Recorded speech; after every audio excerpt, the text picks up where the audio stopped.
start that recording. Audacity. Open. Skip that. Start recording. These are my levels. Niall, what are your levels? Probably quite lower than expected. Maybe they might improve as I talked more and distracted from my story state. No, that's right. I think you'll still be louder than me, and I'm coming through on all signals are activated. So it is now time for me to read out the following, except I don't have any dates, and I didn't put the introduction back. Hold on. Well, let's just get the dates. The dates would be between the 3rd and 9th of May. Okay. I think this might save my... There we go. I do have that in a separate place. 3rd and 9th of May. Yep.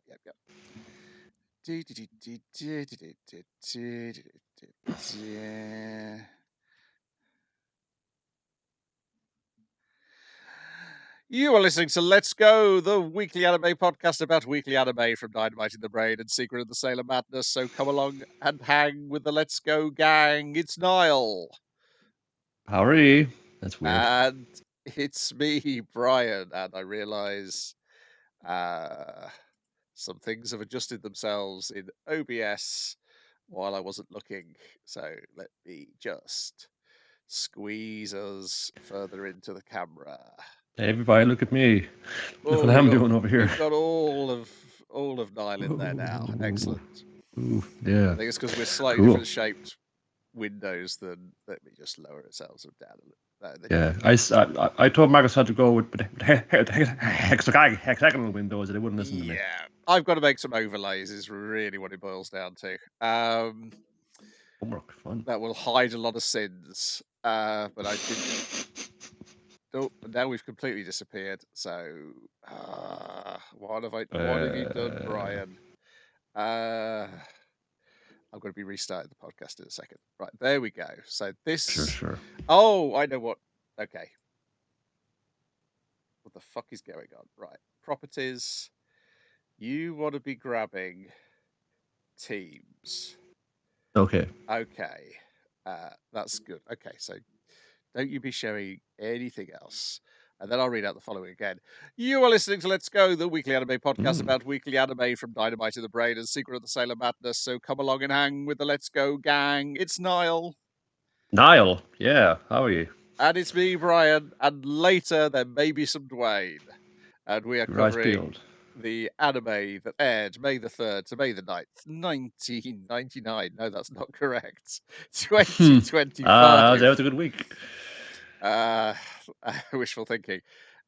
Starting with YAIBA Episode 5, Onsen Fun, in which we meet many more members of these 8 Oni. Well, we've got down to the last one by the end of this episode. Yes. We just ground through them all. Because most of them are either incompetent or nice. In fact, really... Or both. Yeah, it's like 50% of them are relatively nice. 2 of them are really nice.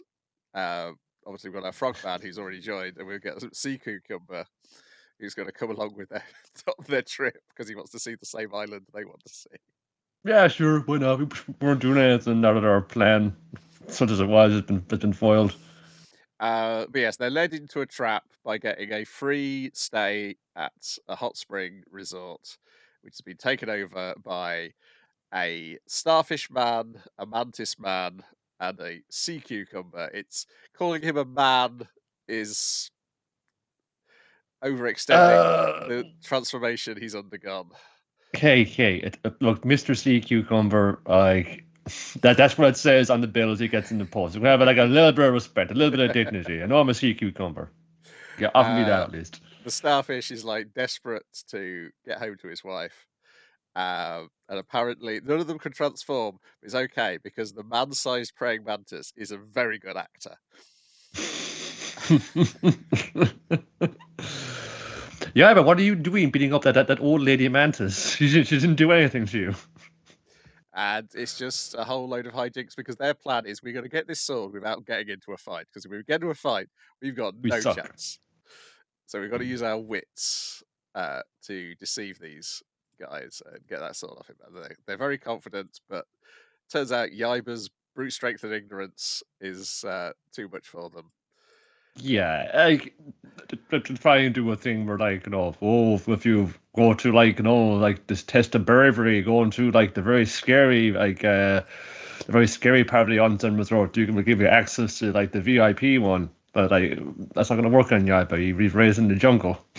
Like the second part of it for the sea cucumber, like essentially meant to step in. Oh, they've hung the cognac off the line, so it's all slimy. So when you walk into the dark, it's going to be all disgusting. You might step on one, and the fun saying, brilliant, Mr. Sea Cucumber. You must have oh no. Sayaka steps on him, Yaiba steps on him, and then Starfish Man steps on him. That's all you offer to the team, didn't it? Yeah. The animation of this episode is somehow even better than the previous 4 episodes. I think partly because it's dedicated more to just doing slapstick comedy throughout, that they get to flex a few different muscles. There's some very good expressions. We've got more of like YAIBA is both this horrible little shit and a pure-hearted innocent who would not spy on the women's side of the bath, but he can be tricked into spying on the women's side of the bath. There's training, YAIBA. Go climb that slippery wall there. See what you find. And the Papa's one, I just want to fuck with him and see him get hosed down with water again. Yes. It's very funny that the tiger and the vulture are having a bath as well. Well, you see, while Gero Zaimon is a frogman, he's like one that can talk and say things. Whereas like these are just 2 animals, they're innocent souls.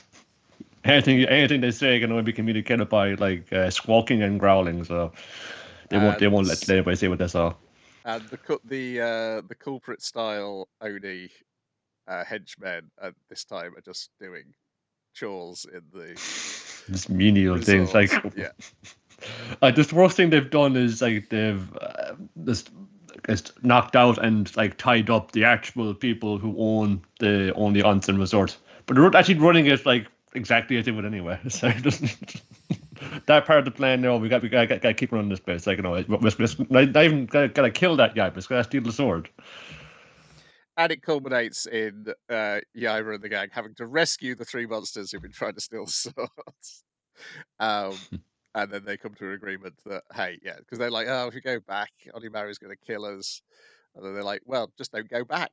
What do you want to do instead? Then quit, hit the bricks. That's what I did. So, yeah, it looks like Mr. Sea Cucumber was going to stay with them and the other 2 are going to go off and live a happy existence. Meanwhile, Onimaru has essentially turned into a Dragon Quest villain. He's now got I guess he's turned the Japan Parliament into a skull fortress. It's fucking like Dr. Wily, like interior decorating up in here. It's just skulls on top of skulls. You got like fun skulls in the doorways. You got skull light sconces, a skull throne. You're already wearing a skull. You already possess a skull inside your head. The spider Oni, who was planning all this thing and constantly telling Onimaru that whenever something went wrong, that's part of the plan. No, this was all part of the plan. He just gets killed. Very cunning. Yes. And so he's only got 1 Oni left to use, which is the Bat Oni, who is a vampire who wears sunglasses. And we'll see what he does next week. At night. It goes crazy, I hear, because it's just like again, that's going up the gears. I don't know how they're going up in gears, like in terms of the ludicrousness of the animation and what they do with it, but they find other ways. Yeah, it's balls to the wall, very exciting. Had a great deal of fun. I'm very terrible detective because I had not recognized that the Mr. Sea Cucumber is a recurring character of sorts in Detective Conan. Okay. He is Rand's telephone charm. And so if you look for merchandise of him, it's mostly him and Ran now. He's more of a Conan character. as a fictional character within the world of Conan than he is a character for YAIBA. Though this Well, may be pound for his pound, big he's revival. appeared in more episodes of Conan Quite overall. possibly, yes. And sometimes he's part of the plot as well. It's like, you damaged my phone, you need to replace it and get me a new phone and a new charm with Well, if the phone was CQ. damaged but the charm was intact, couldn't you just like transfer the charm onto the new phone? It's like, no, it's gotta be known every time. It's got a drawer with like 100 of these rattling around in there. Then we've got Anne Shirley, episode 5. Let us look on the bright side of things, in which Anne falls off a roof and Anne gets a new teacher. Falls off a roof and just like that blows the whole summer holiday, just like laid up in bed. But all her friends come to see her, so it's not that bad. It feels like I still got to go out and have fun with them. At least they came by. All the books you can read. Yeah. The reason she was on a roof is because they were doing was it Truth or Dare? Just dares, not Just even Dare, truth. yes. Just Dare. Oh yeah. It's early stages of the game. The truth arrived later. I know the innovation to the game and the game rules. Yeah, and she ended up having to walk one foot in front of the other on the top of a roof of a barn, and she couldn't do it. She'd been goaded into it by Josie Pye, who is definitely the Gatchin gorilla of their group. Yeah, and it seems like, this could be the mean girl, but it's like they're all very nice girls. She's just like it's just a little bit tough. That's all. Yes, just slightly meaner makes her the mean girl. Very agile too. It's just like, actually, you can like walk like across a fence, like a very narrow fence, like unaided. Like, just because I'm a big girl, you think I couldn't do that? Yeah, and then the second half, she's got a new teacher, and we get of course this being, and we get a list of all the many ways in which this teacher is wonderful. Because my favorite, of course, is the way that she says Anne. Anne knows that she's saying it with an E on the end. I can feel it, it's just like, that on, she has it right there.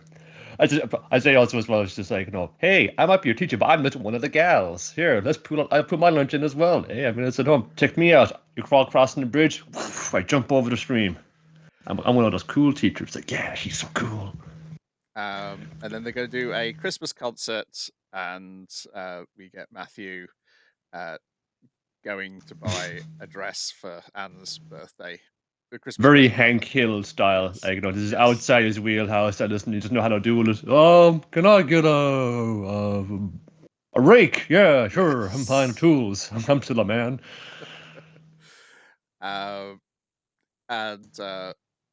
Then she goes on stage in her wonderfully puffed sleeved dress, and momentarily gets stage fright until she sees that Mira and Matthew are in the audience.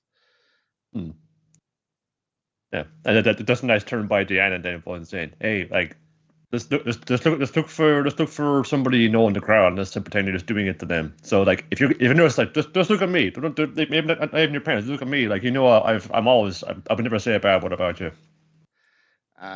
And then the coda is that Gilbert clearly has eyes for Anne because he's grabbed hold of a rose that was in her hair, and Matthew and Marilla are planning that for Anne to go to Queen's Academy.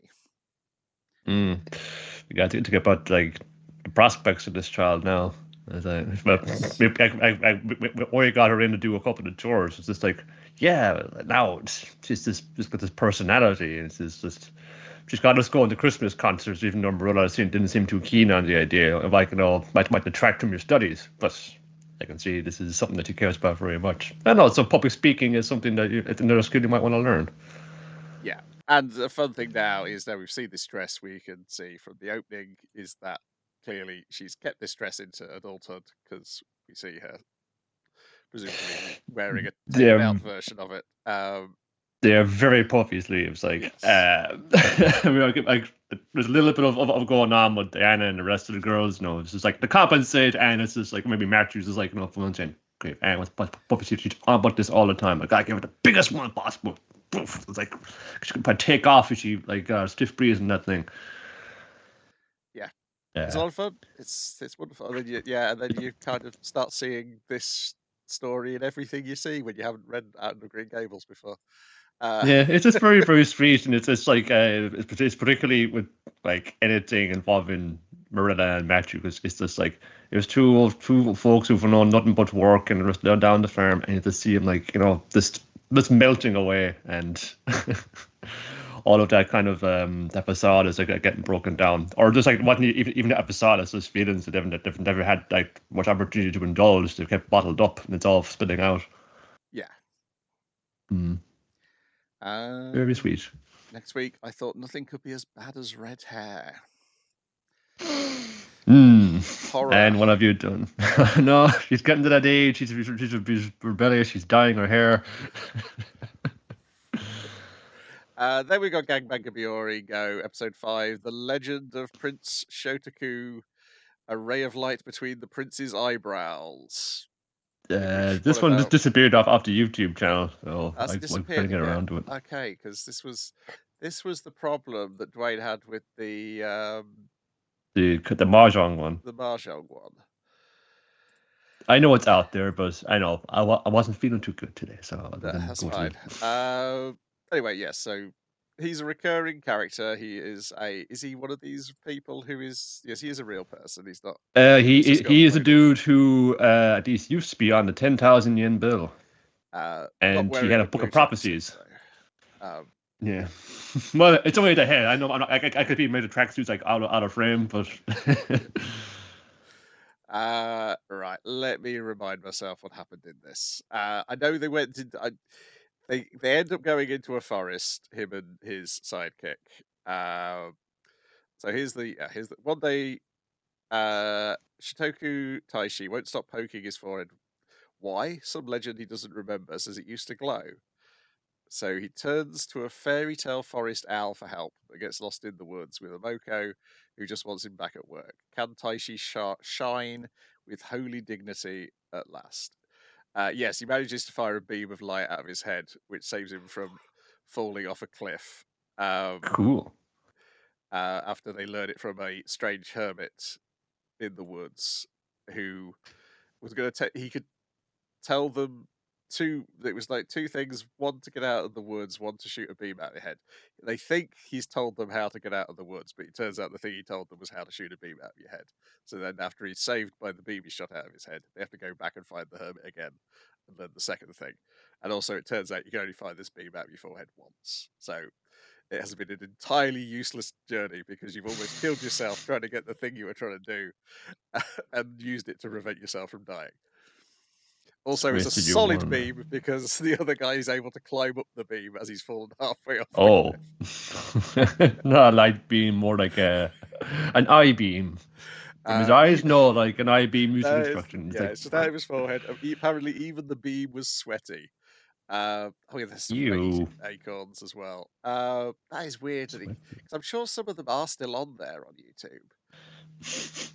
Maybe this make this is that defaming a national treasure here. We can't have Manga Biyor just put his reputation in the mud. Yeah, so episode 1, 2, 3, they're all up still.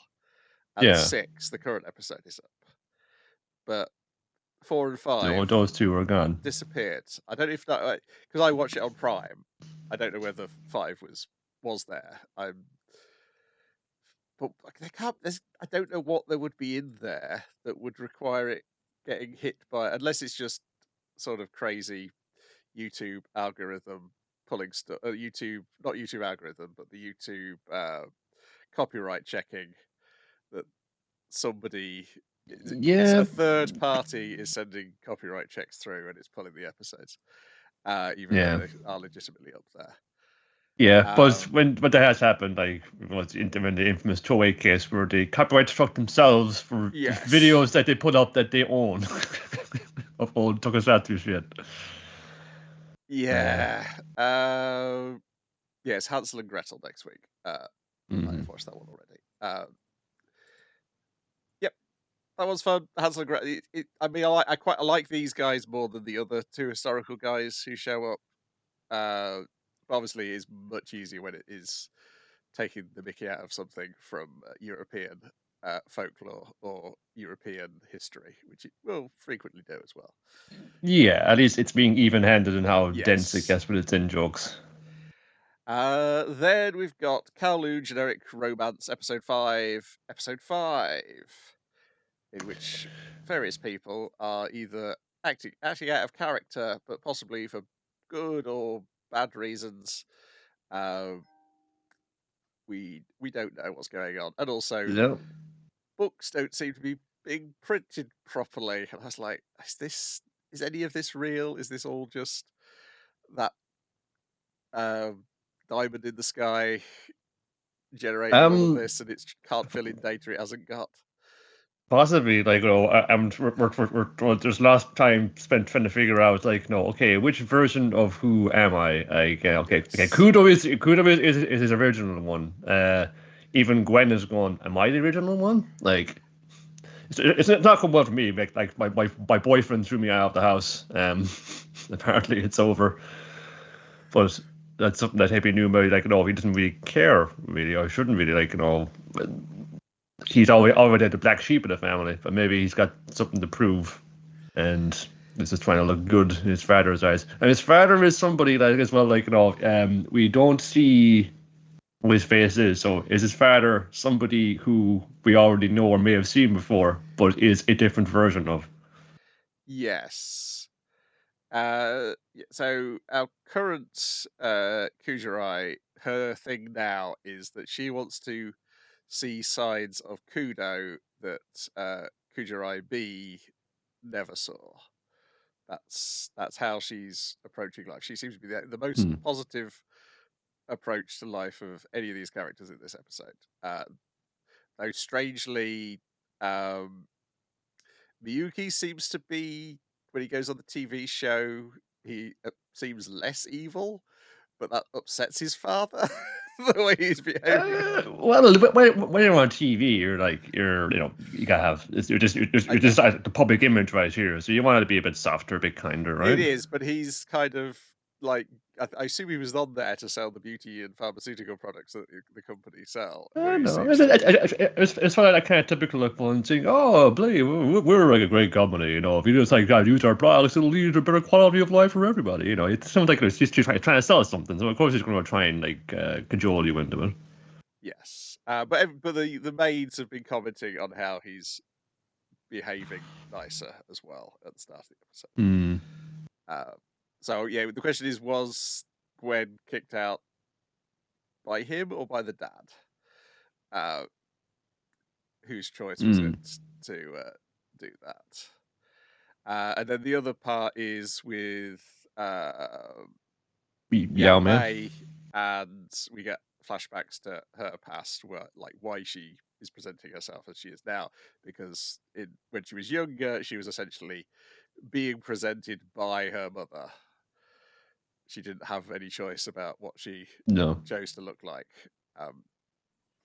So like obviously that did a number on her things. I'm gonna have to go like full fucking body modification here. Just be like, I'm gonna change completely from like the girl I was like manufactured to be. I'll do my own manufacturing. Thank you very much.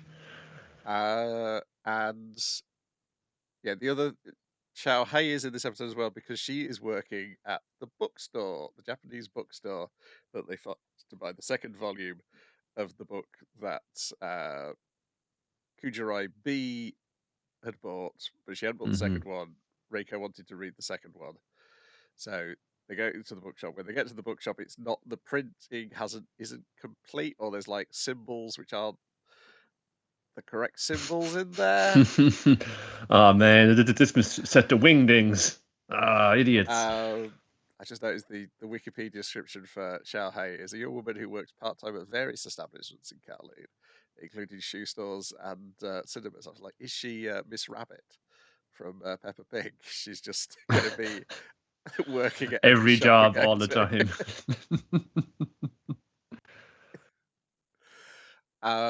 Yeah, I like this episode a lot. It just because of it's you've got the romance between Reiko and Kudo, and sort of now like Reiko's self-motivation in the romance rather than just acting out a romance that Kudo had before with a different person who looked exactly like her. It may well have been her. But also like the relationships between her and YAIBA as well. Yeah, I thought it was very good. I have no idea what's going on. No, I'm seeing this now. I may have watched these out of order. It's like, I remember some of this, but I think like I may have actually accidentally watched ahead. Episode 6 would be probably the most like dense. I was going to say I was wondering I couldn't remember when Gwen got kicked out of the hat, so that's why I'm getting confused. Well, it's coming to him. Whoops! Like this won't be going well for him. But that's where we're getting like the most kind of dense, getting into like the science fiction kind of twist to this thing. It's just like basically like Yuki goes to see some scientician types about who seem to know a bit about what's going on, and I've been monitoring like. Kind of monitoring just kind of the weird stuff that's going on. It's just like yes, as we all know, this Kowloon wall city, even the second version was like is gone, but it's not. It's still here. So how is that? We're not quite sure why. Okay, so I'm looking at this synopsis now, and I'm like, did I carry on into that episode as well, and yet forget something from episode 5? Am I having my memories rewritten by this anime as I watch it? Or is it just because I've had a cold this week and 2 ill people trying to host a podcast? Who am I? Well, anyway, the thumbnail says here, Niall. Okay, yes. Got yeah, clear. The Wikipedia is saying, meanwhile, Miyuki is taken to the walled city by a cab driver, and it is revealed that the second walled city has also been demolished, and that only certain people can enter the generic Terror version. I'm like, was that after the credits, maybe? Or is that when I had to go and answer the door and get my pizza? That's also a possibility. Righty ho. Pizza man never existed. Yeah, pizza not until you rang him. No wonder I'm so hungry. Yeah, anyway, whatever happened in this cartoon, I loved it. Right. It's a good show. It's a good show. I like it. It does make you think, is this long COVID? Have I ruined my brain? It's just a long week, really. I think so, yeah. Witch Watch, episode 5. My student is my favourite artist. My tummy is tender today. And Cat Scout. Maybe saying like the maybe the Achilles heel of this is like yes, the chapters which are like this walls of text of the whatever character going off about their particular interests. You need a deft hand to translate that into the moving picture and not have it just be as it kind of is here. She's just going off and off and off and off, and it's like it's like they're increasing like the speed. Just eventually it's like that's kind of funny, but it's still a wall of text. And it's just like going off of it. It needs a sort of we got a Dwayne bursting in here. Oh, and he's tiny. I need to adjust him. He's got some words to say about this witch watch.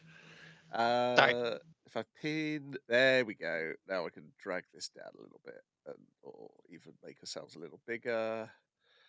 There we go. If I duck down, I can seem smaller. If that helps. No, it's all right. Yeah, Witch Watch. We're on the teacher student part at the start. Yeah, I like that. It's funny because most anime you're kind of like, oh man, I'm too old to be watching this. It's all about kids, and I was like, hey, the teacher was like, hey, it's of my generation. We're cool.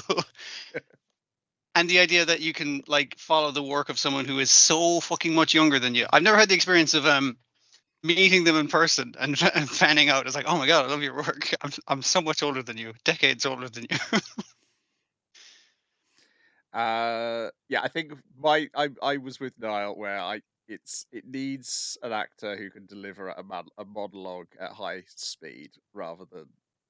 I get you, yeah. By speeding up like the tempo of the recording, but you need a bit also of the visual dynamism in there, and I think like the master of that craft is Kaguya-sama, because like a lot of those conversations happening very rapid fire delivery, but it's rapid fire changing in the visuals as well, and kind of like just the visual references to what they're even saying worked in there.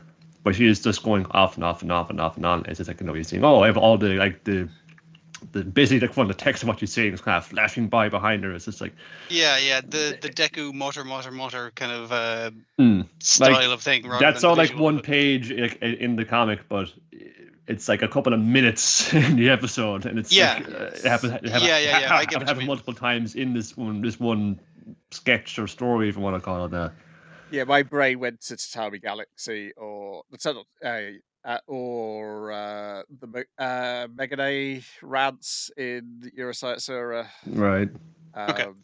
But I guess you can't get Shigeru Chiba into play a teacher in her 20s. I mean, you could. Who's your one?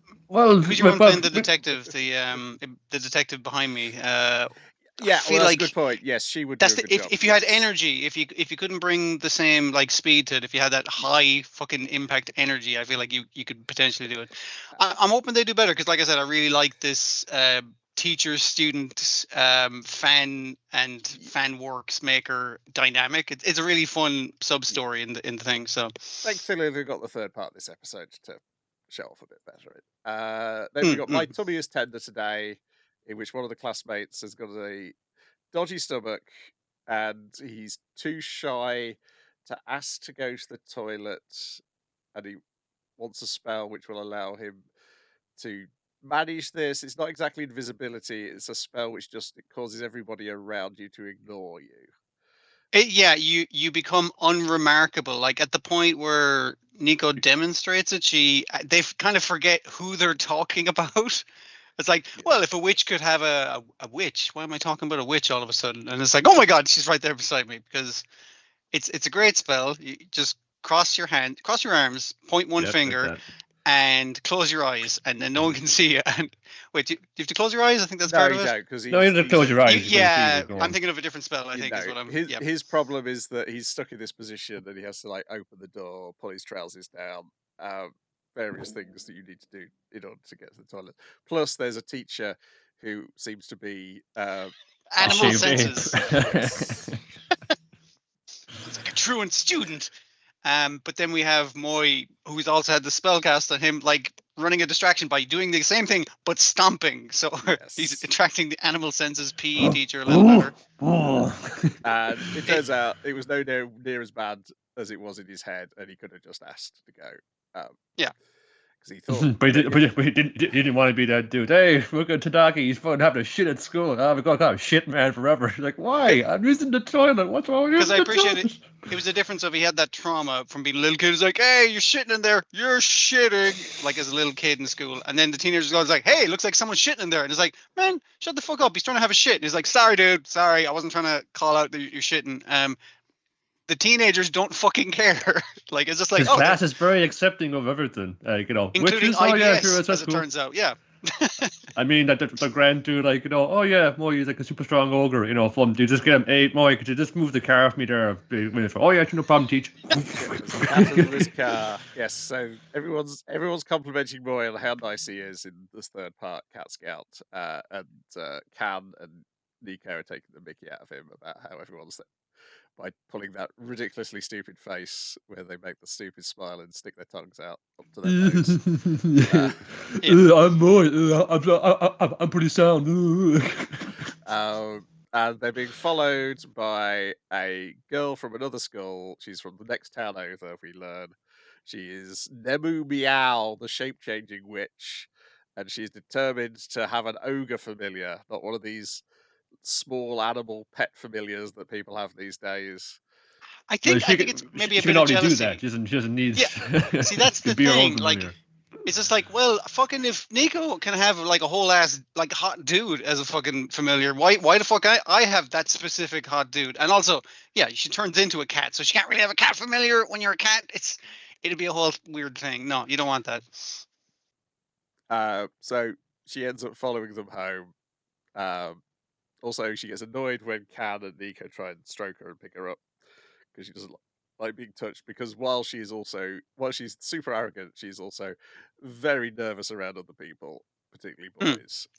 She is very like a cat, except for the fact that when he's like, "Let me show you how to stroke a cat," Yes, what you do is you it's- stare on the chin, and then she's like, "Oh fuck."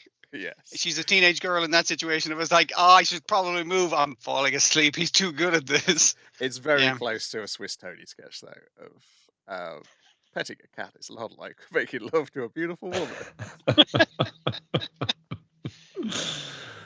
I think it's the thing of like, I like the way Moy appears in school as a really cool, strong, like stoic. It's just a handsome guy and everything. And when they're at home, it's like, no, he's just this really fucking annoying guy to live with. Like, he gets everything done. He's very good at it in the most annoying way possible, and he will let you know about it. But if you're Yes. a cat, then that's great. Yeah. So it's a lot of this cat sitting on his lap, big strokes, while Nico and Can open up his gachapon of The stages of man. stages of man. Yeah, that's what it's called. Yeah. Which, That's such a dumb setup for a fucking joke. I love it. Yeah. because her worry is, oh my goodness, if I fall asleep, I'm going to turn back into a human, and there's going to be a human on his lap now, and they're all going to go, you're the pervert girl who disguises herself as a cat and gets petted. And so she's about to fall asleep, and we hear someone shout, "It's a human being!" Oh no! She's fully asleep on the couch as a person. He's unlocked the human after getting, what was it, like 12 Neanderthals or something like that? I can't remember. Fucking Neanderthals keep getting them every time. And Moy is so invested in this as well that he stood up and hasn't noticed that the cat's turned into a woman behind him, and she just has to sneak out the house while they're all paying attention to the toys and lining them up. It's a very funny setup for a joke. Just even the manner in which he's just leaving is like, no, I don't want to get caught by this by his like wife when I get home, so I'm just going to take my shoes and very quietly step out the back door. Yeah. I don't know what it's like on the Crunchyroll translation, but the Netflix translation, because they translate the tunk as badump, it has to momentarily change to tunk in order to get the Tunguska event pun of yes, the strokes. I think they were wise in the manga just to keep it as tunk, as just drawing the sound effect as tunk. Because it's understandable, and it worked. It has to lead into that joke. So for the Netflix one, I had to like do quick reverse. It's now tunk momentarily, and then we back to the dump.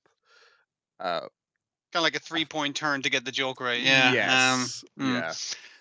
I didn't realize until this episode. I was like, oh, this is the first thing of our lat fetish. This is the first version that we get of it as a cat, but we will get some human lat fetish in a bit. Like, yeah, the most sensual part of the human body, though. That. Yeah. Yep. The third part is very good. It then does the amazing thing, the anime, of slapping itself on the back. I'm saying, isn't it wonderful that we're putting 3 stories in every episode?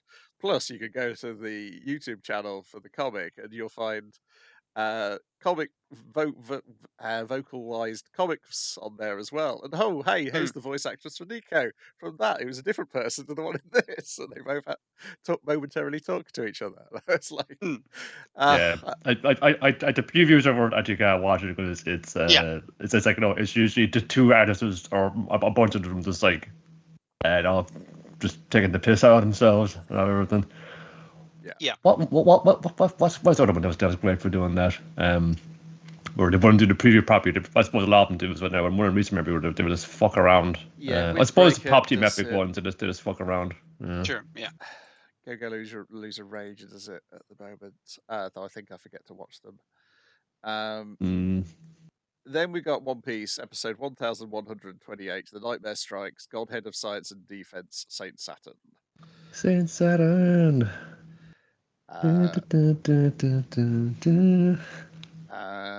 In which, like Saturn makes himself known.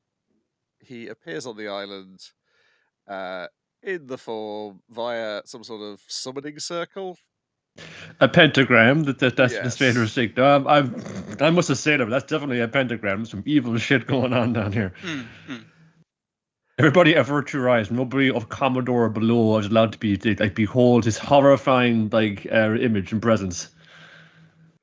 I assume you'd just be shot if you knew that he was here. Basically, is the thing. Man was like a spider demon man.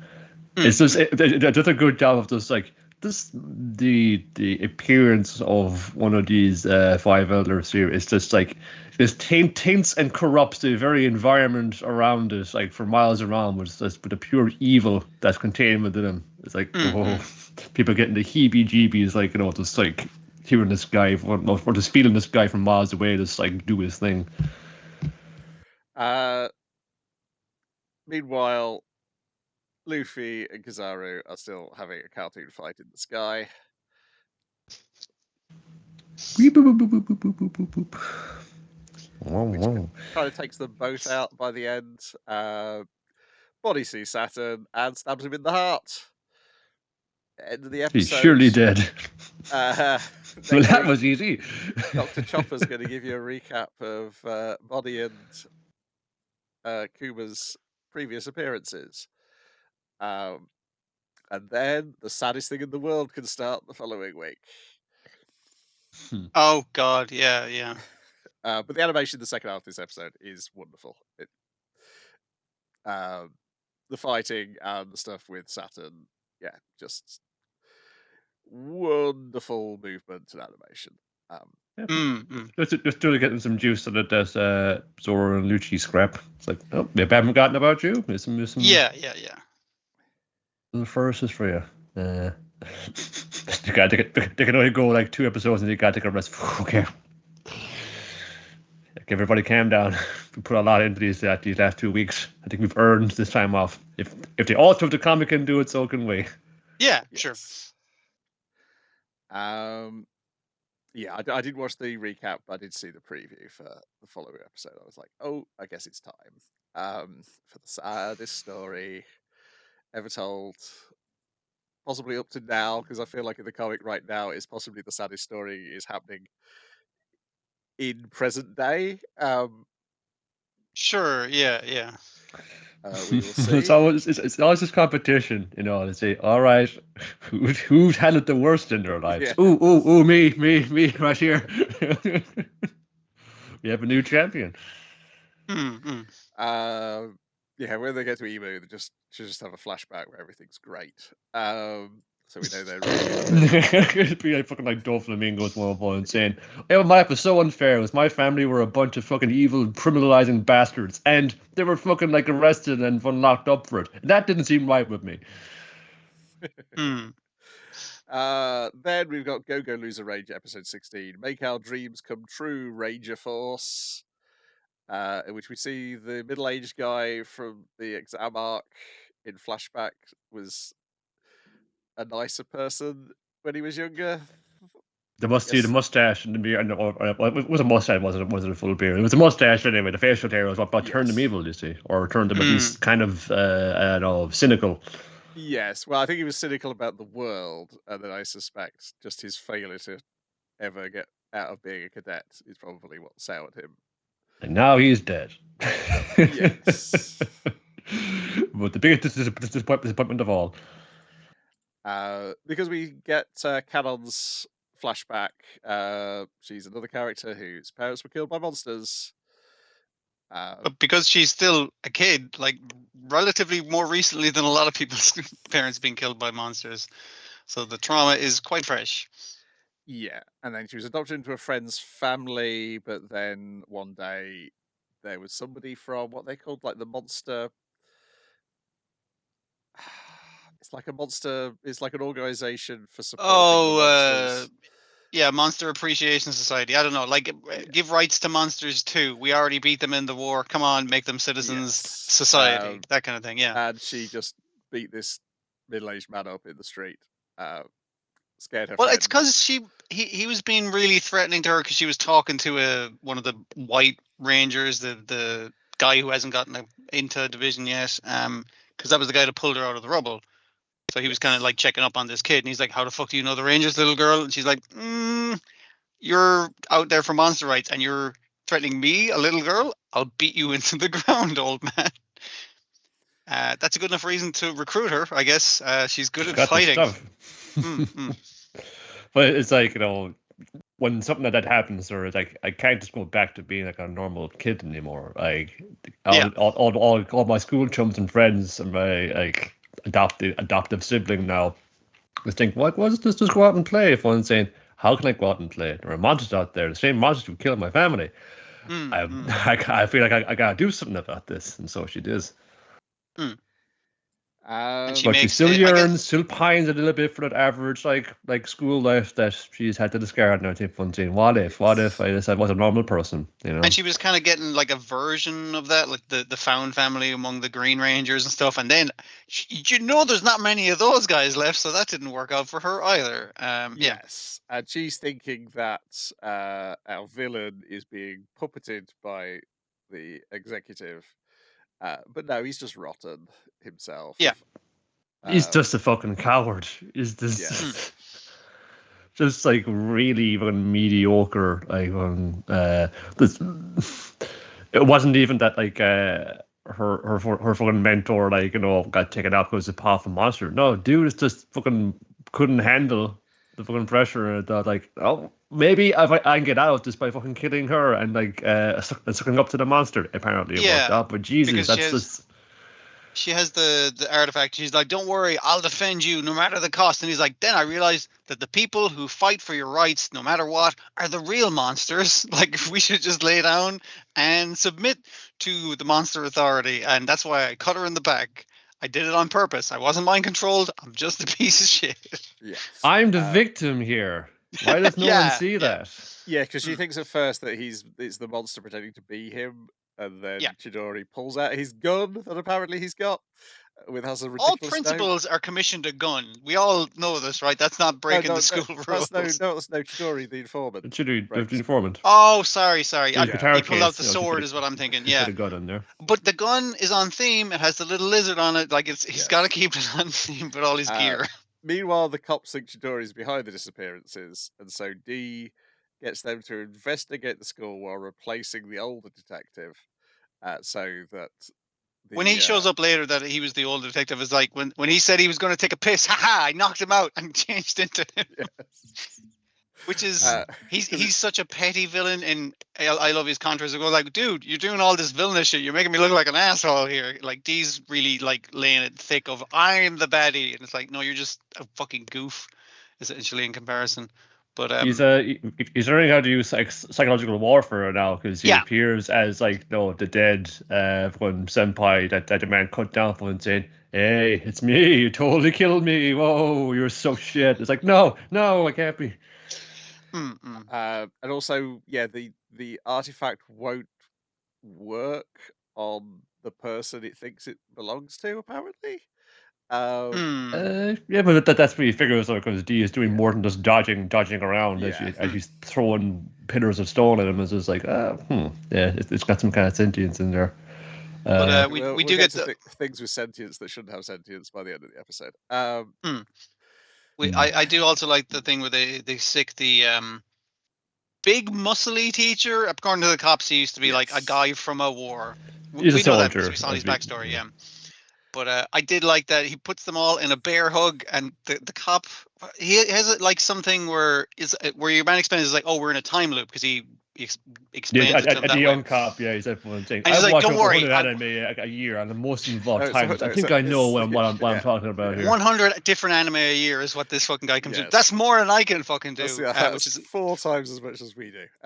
It's impressive in its own way.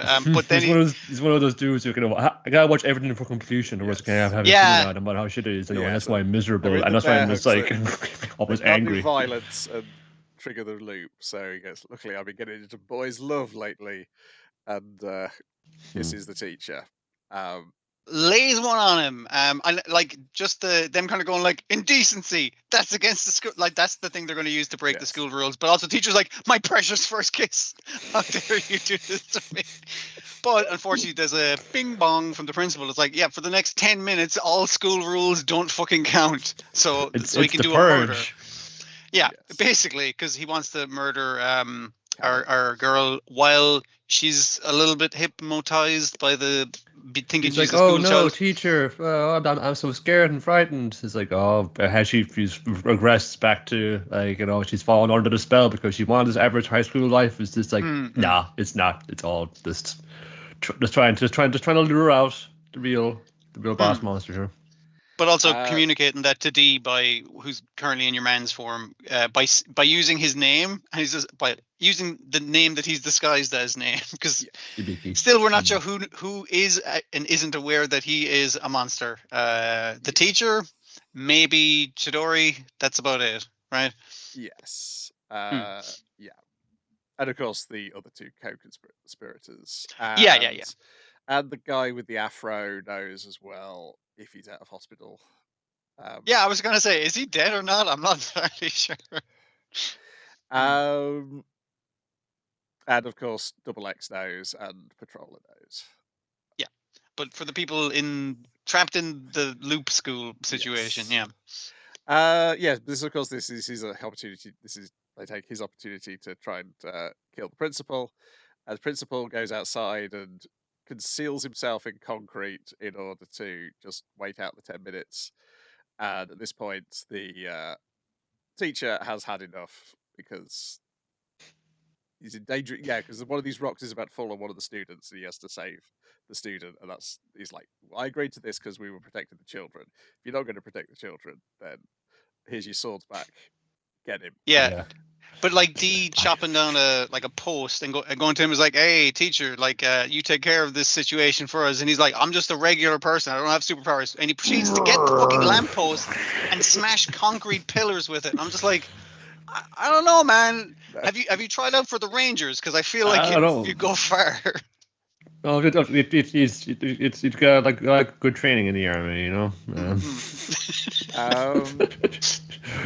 It's real killing there. And we don't see what happens to him, but it is implied that Canon has bitten his head off with her. Well, the concrete gets blown open, and then she has a clear shot at him while the clock is just about to tick down. Yeah. Seemingly he's bit.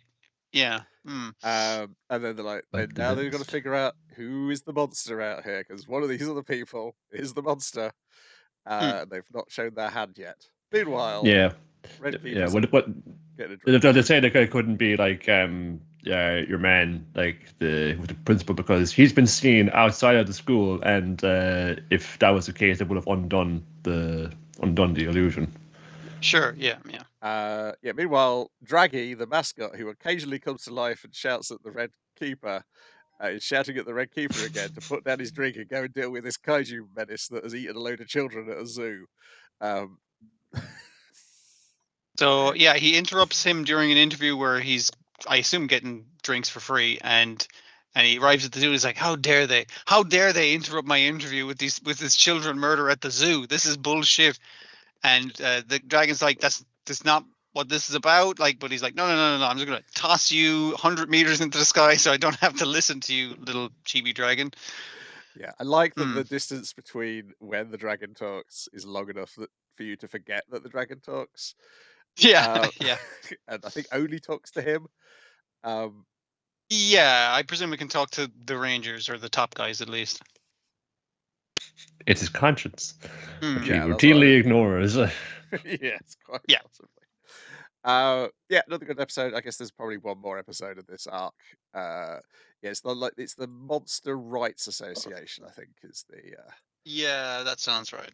Which I think is a future arc. I think that's seeding stuff for the other MRAs. Yeah. Then we got Sword of the Demon Hunter episode 6.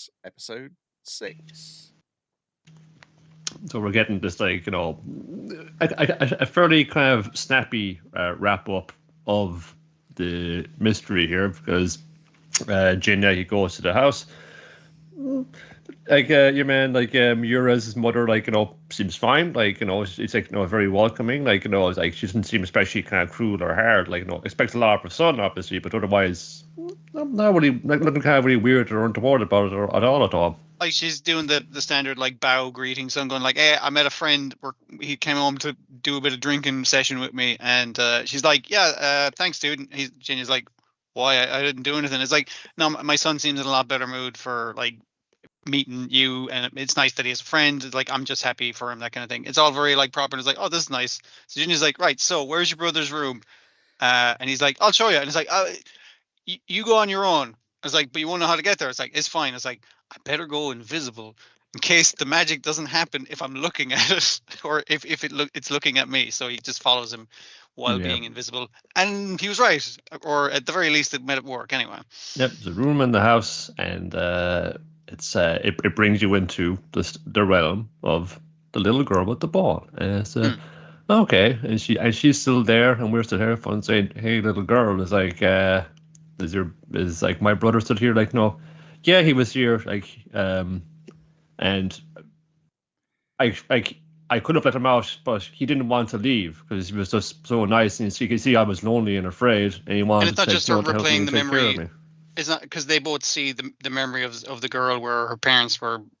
It was Well, was it a fire that killed her parents? It was just like a regular happy family. There was like a terrible fire. It looked like it kind of burned down most of the street, even. But she is like lost her family in the fire. She's out in the road, and she like looks in the other windows of one, saying, "This looks like a nice happy family right there. I wouldn't mind a happy family again myself." And the strong emotion that turned her into a demon is her now, wanting this. Yeah. Yeah, and their house then is like the Miura household is built on the ruins of where her house was. It's like a few hundred years ago, or at that stage, I think. Yeah, I think it said it was like 200 years ago or something like that. But the idea is that she is replaying her happy family in this alternate time space with her parents and stuff, and she's replaying her memories over and over.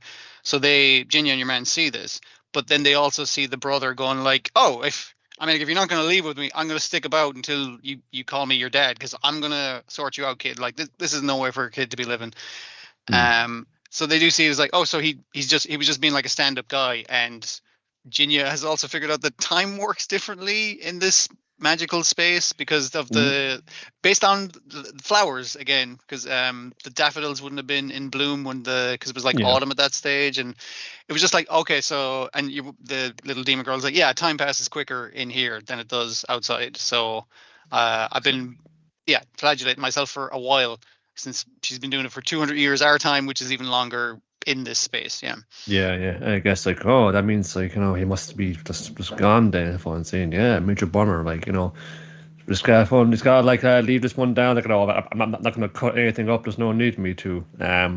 Because the little girl explains it to him, and is like, I'll let you out, like it's not a bother, I'm not gonna keep you here. Yeah, but it's just like, I'm sorry, like we couldn't talk, like, like I guess we found your brother, dude, but that's just how it shook down. But like, be content in the fact that he was like a stand-up dude right to the end, if I'm saying.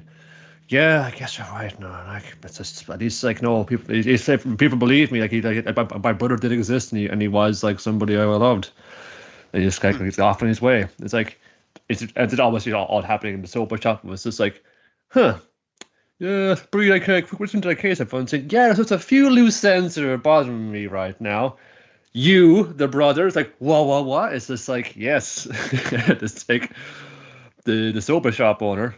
And his daughter, like the waitress, as the elder brother, and that's the little girl. And it's like a time passes differently inside the realm, so naturally you're not going to recognize your brother from like he's like 25 years older, or something at this stage. He's older, he's grayer, like that kind of thing.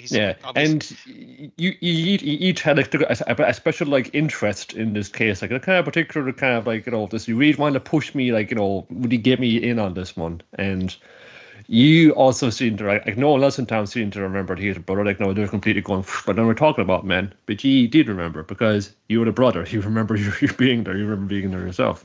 And it was a bunch of like just one more thing. Columbo inconsistencies. Like you have this little samurai hairpin thing, and it's like, he gave it to me as a gift, and it's like, the sober shop guy is like, how did you know his real name rather than his samurai name? It's like, oh, I heard his mom call him that one day.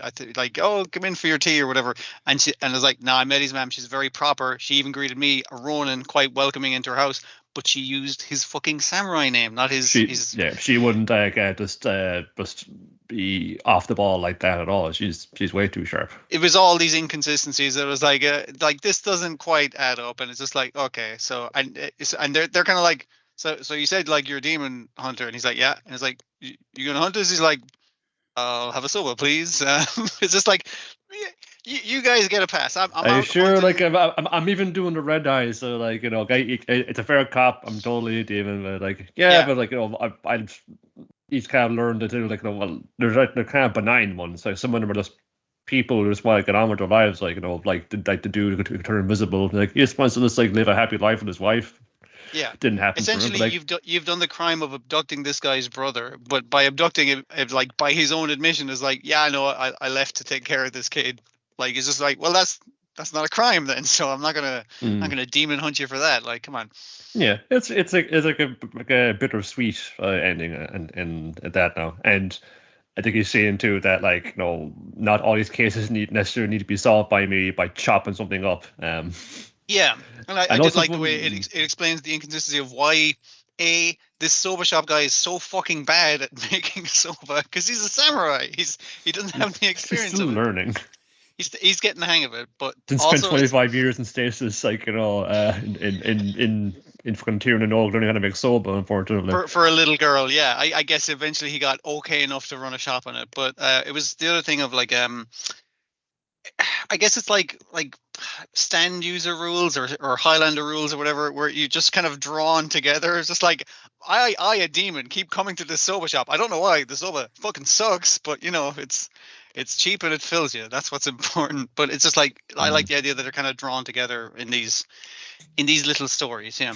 But all the cases they also like going forward involve some amount of like flower language or flower knowledge. It's just going to It's a kind of good thing bring you to learned bear. that then. Like, have, of course, it cracks the case of daffodils. They were the key to the whole thing. Yeah.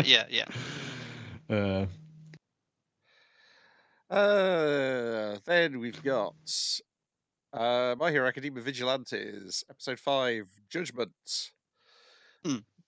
Oh, another episode which is a game of 2 halves. First half is Koichi's secret origin. Why he's a vigilante and not a superhero is because one day he was late for his hero exam because he had to save a boy who'd fallen in a very shallow bit of water. Canal. I did like all the old men. It's like, oh no, what are we going to do? And he like takes off his exclusive All Might hoodie, jumps into the river. It's like waist high to him. It's like the child would probably have been fine, but he did the right thing, and that's been important. But he is late to his hero exam. And even him with the old lady's like, where's my hoodie? And the old lady's like, oh, here it is. And he's like, no, for the kid. Like puts it on the kid because the kid's after coming out of a river in the rain. It's also handy that at least 2 of the old men have got very handy quirks for drying you off. One has the hot belly like Speedwagon. Hair dryer hands. And hair dryer hands. Ah, man. He was a whiz at the salon back in the day. And it turns out he's relating all this to Pop. Yes. And she's getting like a bit like heat up about the whole thing. If on you idiot, why the fuck did you throw away your futures as a hero? Where it's like what kind of hero would I be if I ignored like a person in need, even if it was on the way to further my career? And just going stupid. That was my fault. I was a little boy. I just had short hair back then. Yes. And even his imagination was like, well, I mean, like, I'd like to think one day, and he's dressed as in a business suit, presumably doing some office type situation, whatever the fuck they do in an office, and he's walking around and he sees a hero on TV. I was saved by a guy one day when I fell in the river, and this dude with cool, like, flashy pink hair, and he's like, huh, that's that kid I saved. I guess I'm a pretty cool guy. Like, he's got this whole imagination. That would be enough for me. Yeah. And Pop's just annoyed at him because he's such a pushover, except when it comes to insulting his All Might hoodies and calling them cheap looking. It's like, no, that's what he spends most of his budget on. Yes. And also, clearly, she's had a crush since the first time she was rescued. Now she's been rescued again by him, and now the crush is supersized, and she's going to give him this, she's going to give him the hoodie back. The hoodie back, and it'll be this big emotional thing out of the fridge that he wanted to eat. It'll be great. She's coming in, little hearts as her irises, and of course, Knuckle Duster's here this time to completely kill the mood. Hoodie is not drinking beers, hanging out. Koichi does not giving out about the pudding, saying he's like, "Isn't this the thing little girls and women eat and shit?" And why are you eating it? It's tasty. I like it. Koichi's like, "Where's mine?" Is like, "He's eating yours. I'm fucking like, what do you got? What do you got in the bag?" And she's like, "I'm fucking leaving. I don't fucking need this shit. I don't need this." Yeah. And he's like, I don't know why this happened. Also, we do get his other secret origin of he lives in a like is he illegally there because his apartment is nice, but it is on a abandoned building as far as I can tell. So when he tried to take some college students back there, they thought he was trying to do something weird when he just lives like a weirdo. Now he's ostracized at college. But he does have the college life of living with an old man and high schooler. So that, I guess at least there's that. You know. Don't worry, the age-appropriate love interest shows up next week. I think it's the thing of like she's an older teen and he's early 20s, and it's just like give it a while and that'll be fine. But right now, no to all of that. And more importantly, Koichi is picking none of this up.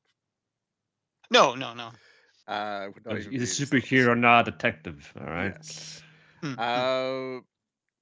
So the guy who's turned into concrete is given another dose of trigger in the second half, and he goes on another rampage.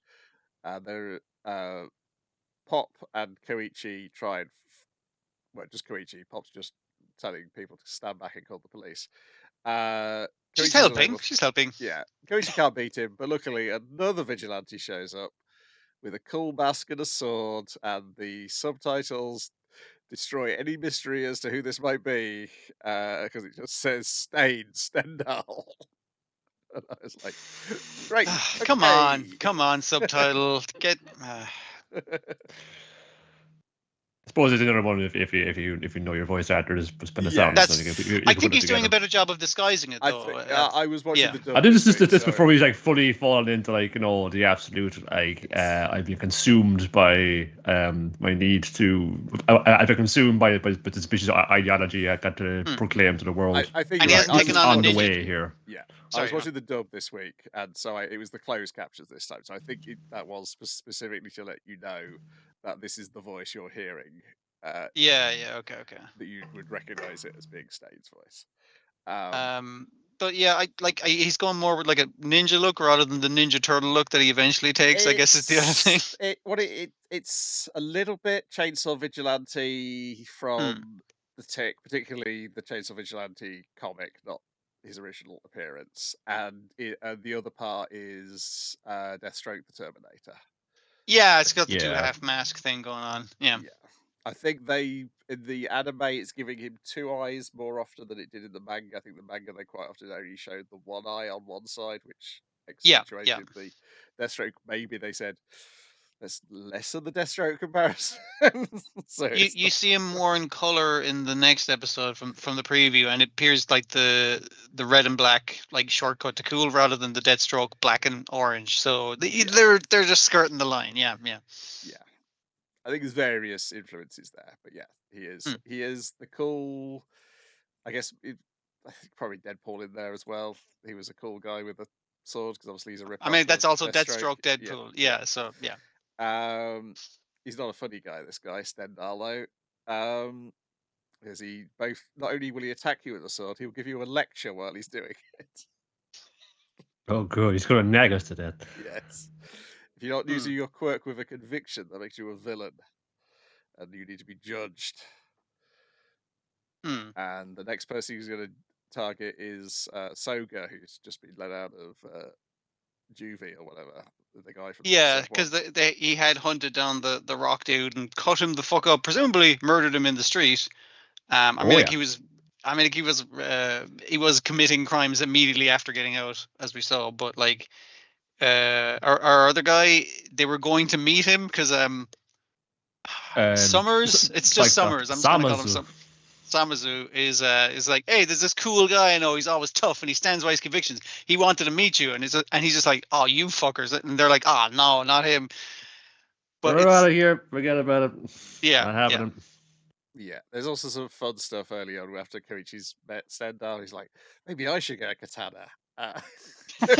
Maybe this very easily influenced. Like, what's the latest cool thing you're into? Knuckle Duster's going, what the fuck, dude? I thought we had like, I know I have this like thing about like, no, I don't want you to call me teacher, but I thought like we were training you how to use your fists and how to fight. Also, they're shocked at Knuckle Duster. Like, he's not there in the fight because he has shit to do. It was like he does other stuff. It's like, He probably has a job, guys. He does have a job. You will see him like later on in like his work clothes. Just like, oh yeah, well, just because he's got like one of the scar across his face doesn't mean he can't like hold down employment, you know? Yeah, but like he points out, it's like you can't just have someone going around like beating the shit out of people, and that's not cool. And they're just like, you're saying this, you're saying this. It's just like, no, I just beat people with my fist. I don't fucking attack him with a knife or nothing. Come on, that's not cool. And they're kind of like, he's being sensible. What's going on? The weirdness of it. The other thing I kind of forgot with Koichi in this one. You know the way Spider-Man has like such a like unique way of moving that only works for like New York, that kind of thing. Yes. Or works for a place with like lots of tall buildings, but it's such like a unique movement for a superhero rather than just flight or whatever the hell.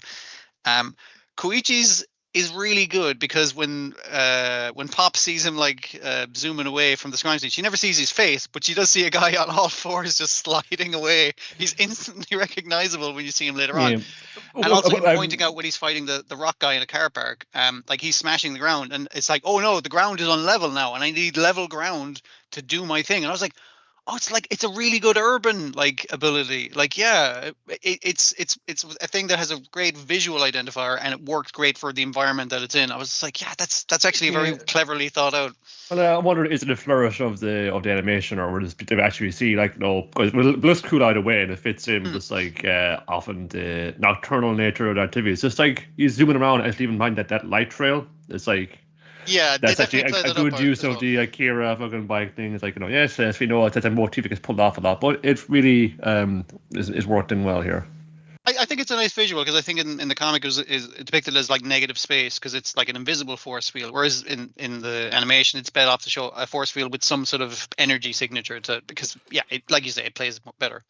And also the comic is ended so we we see how that power develops as well. So from the off we can like signify that with this. Then we've got Mobile Suit Gundam GQuuuuuuX Episode 5. Nyaan doesn't know about Kira, but boy does she by the end of the episode. It's unusual because generally they title it based off of the end of the episode, but it's like, no, at the end of the episode she's fully aware and she likes it. Well, if Kira, it's like also has it's an onomatopoeic sound, but lots of times like kill. It's like killing people is rad actually. Yeah, this was the episode where it felt the most like Yoji Ejimoto show. This was the one which felt most like Captain Earth to me.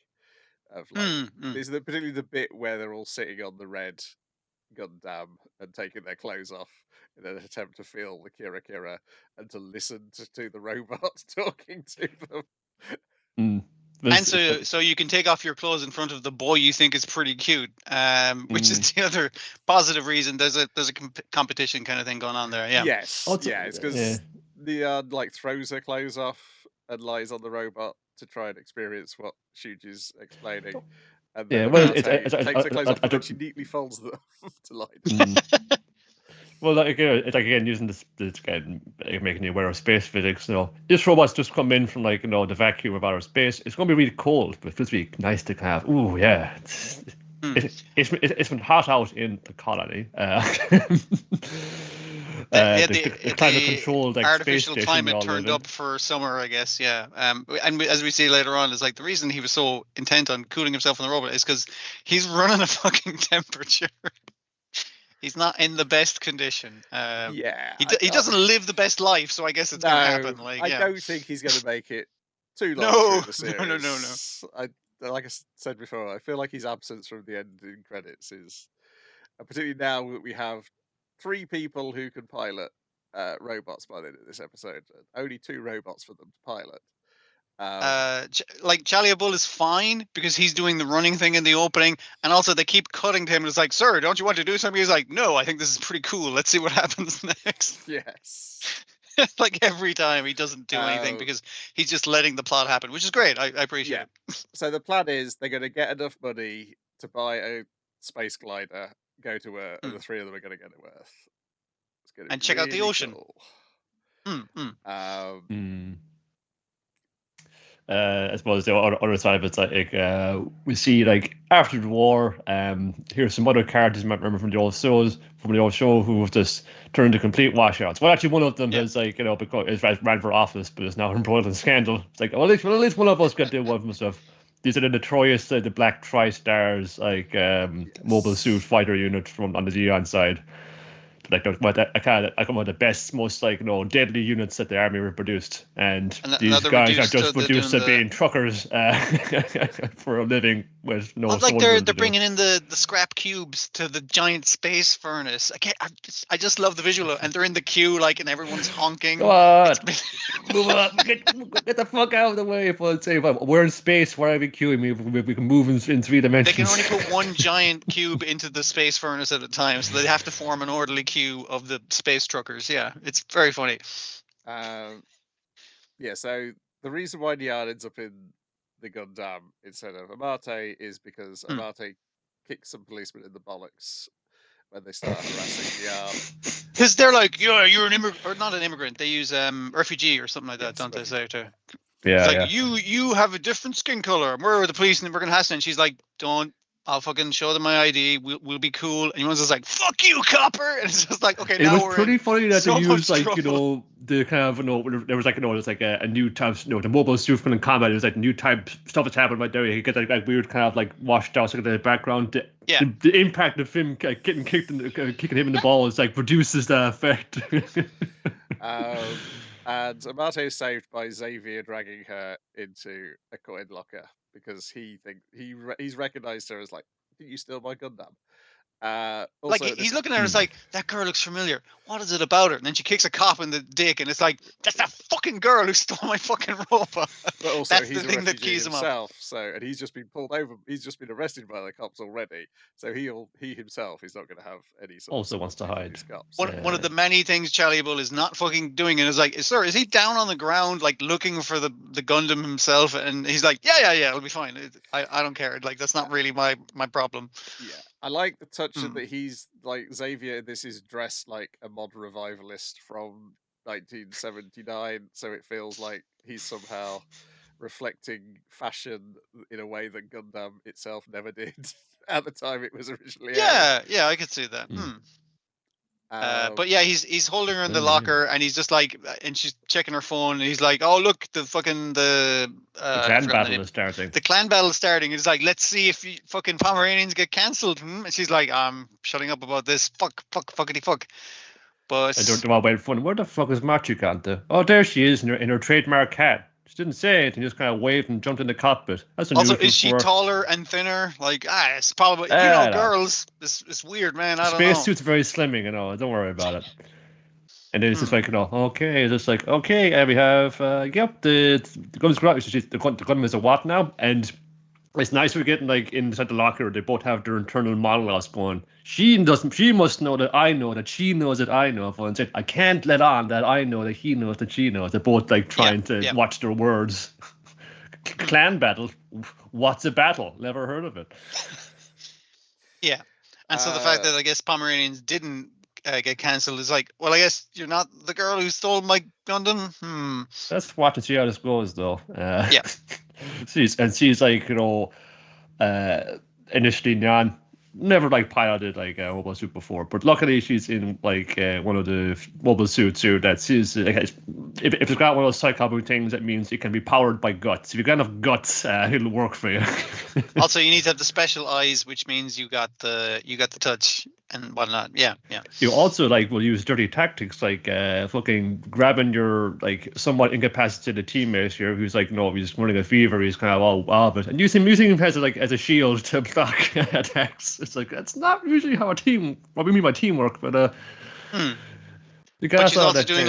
she's also doing like instinctive thing, because when she pulls him in front of him, he automatically defends himself. But also when she's kind of flipping over on one side, she grabs one of the laser swords from the Red Gundam's backpack to use. And like I did like that shot. It actually was very like the Go Loser Ranger thing, where she cuts open the Rickdom. And the pilot's like kind of looking into open space, going like, "Oh fuck, she's going for the kill. We got to get out of here," kind of thing. Yeah. Also, I did like actually the Rickdoms that they have like an extra leg on the back, so now they got like 3 thruster things. I was like, that's nice actually. It's a nice addition. Yeah, well, even like like the terrestrial one, it only ever like hovered around, so it didn't need to have Yeah, like yeah, two yeah, yeah. legs. They used to kind of like had 2 big fucking big stompy hoofs anyway. Yeah. When it was skating around.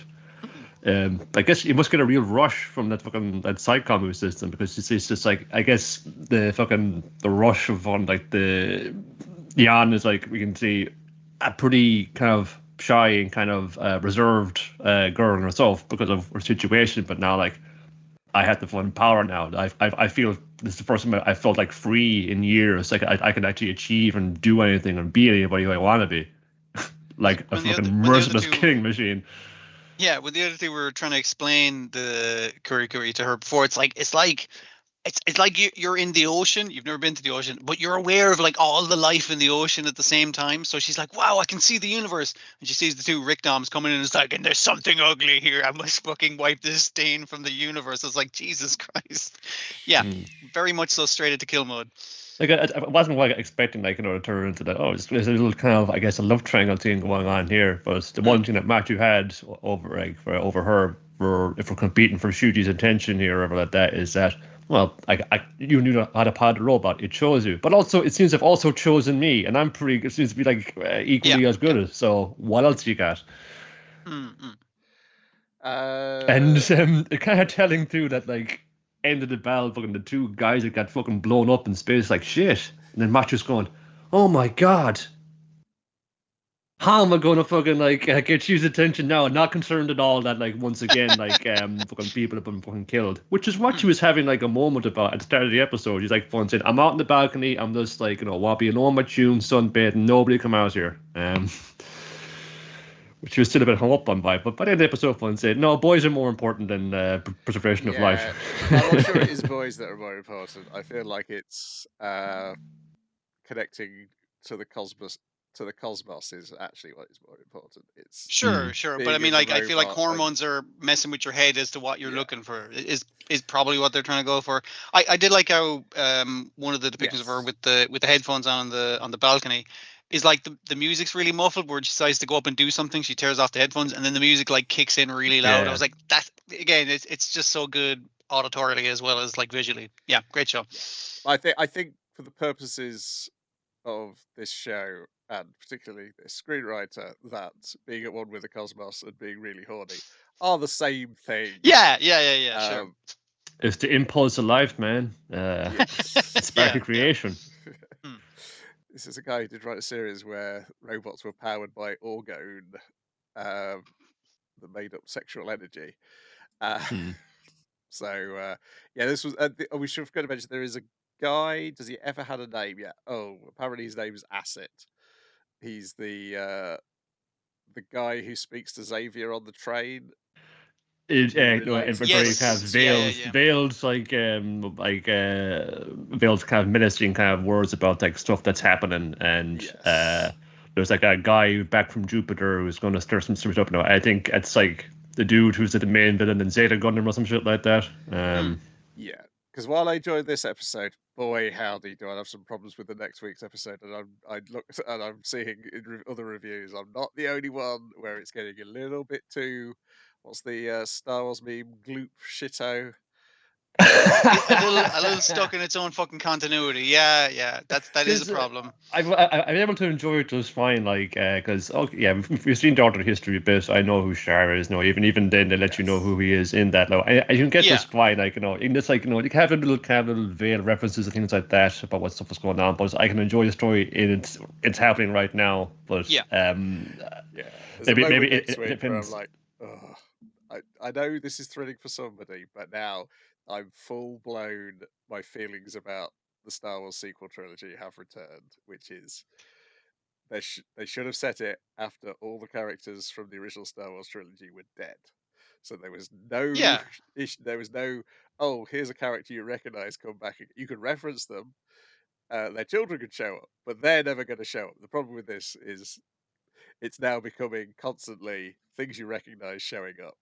And I'm like, I recognize them, but I don't necessarily care about them.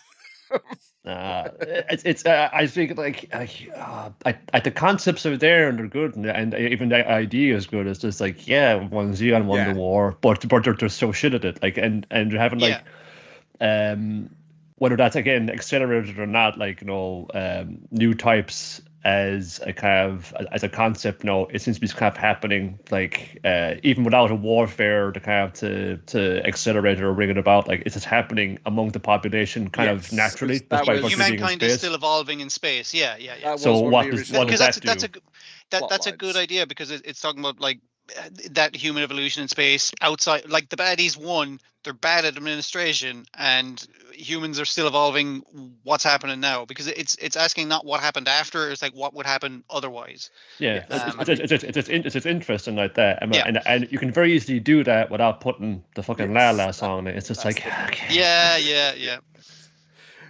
The La La song, I'm not so, but I'm like that bit I was fine with. It was like literally, I was like, does Chalia Bull being that character, does him being the character and not being an entirely new character add anything to the plot? I don't think it does.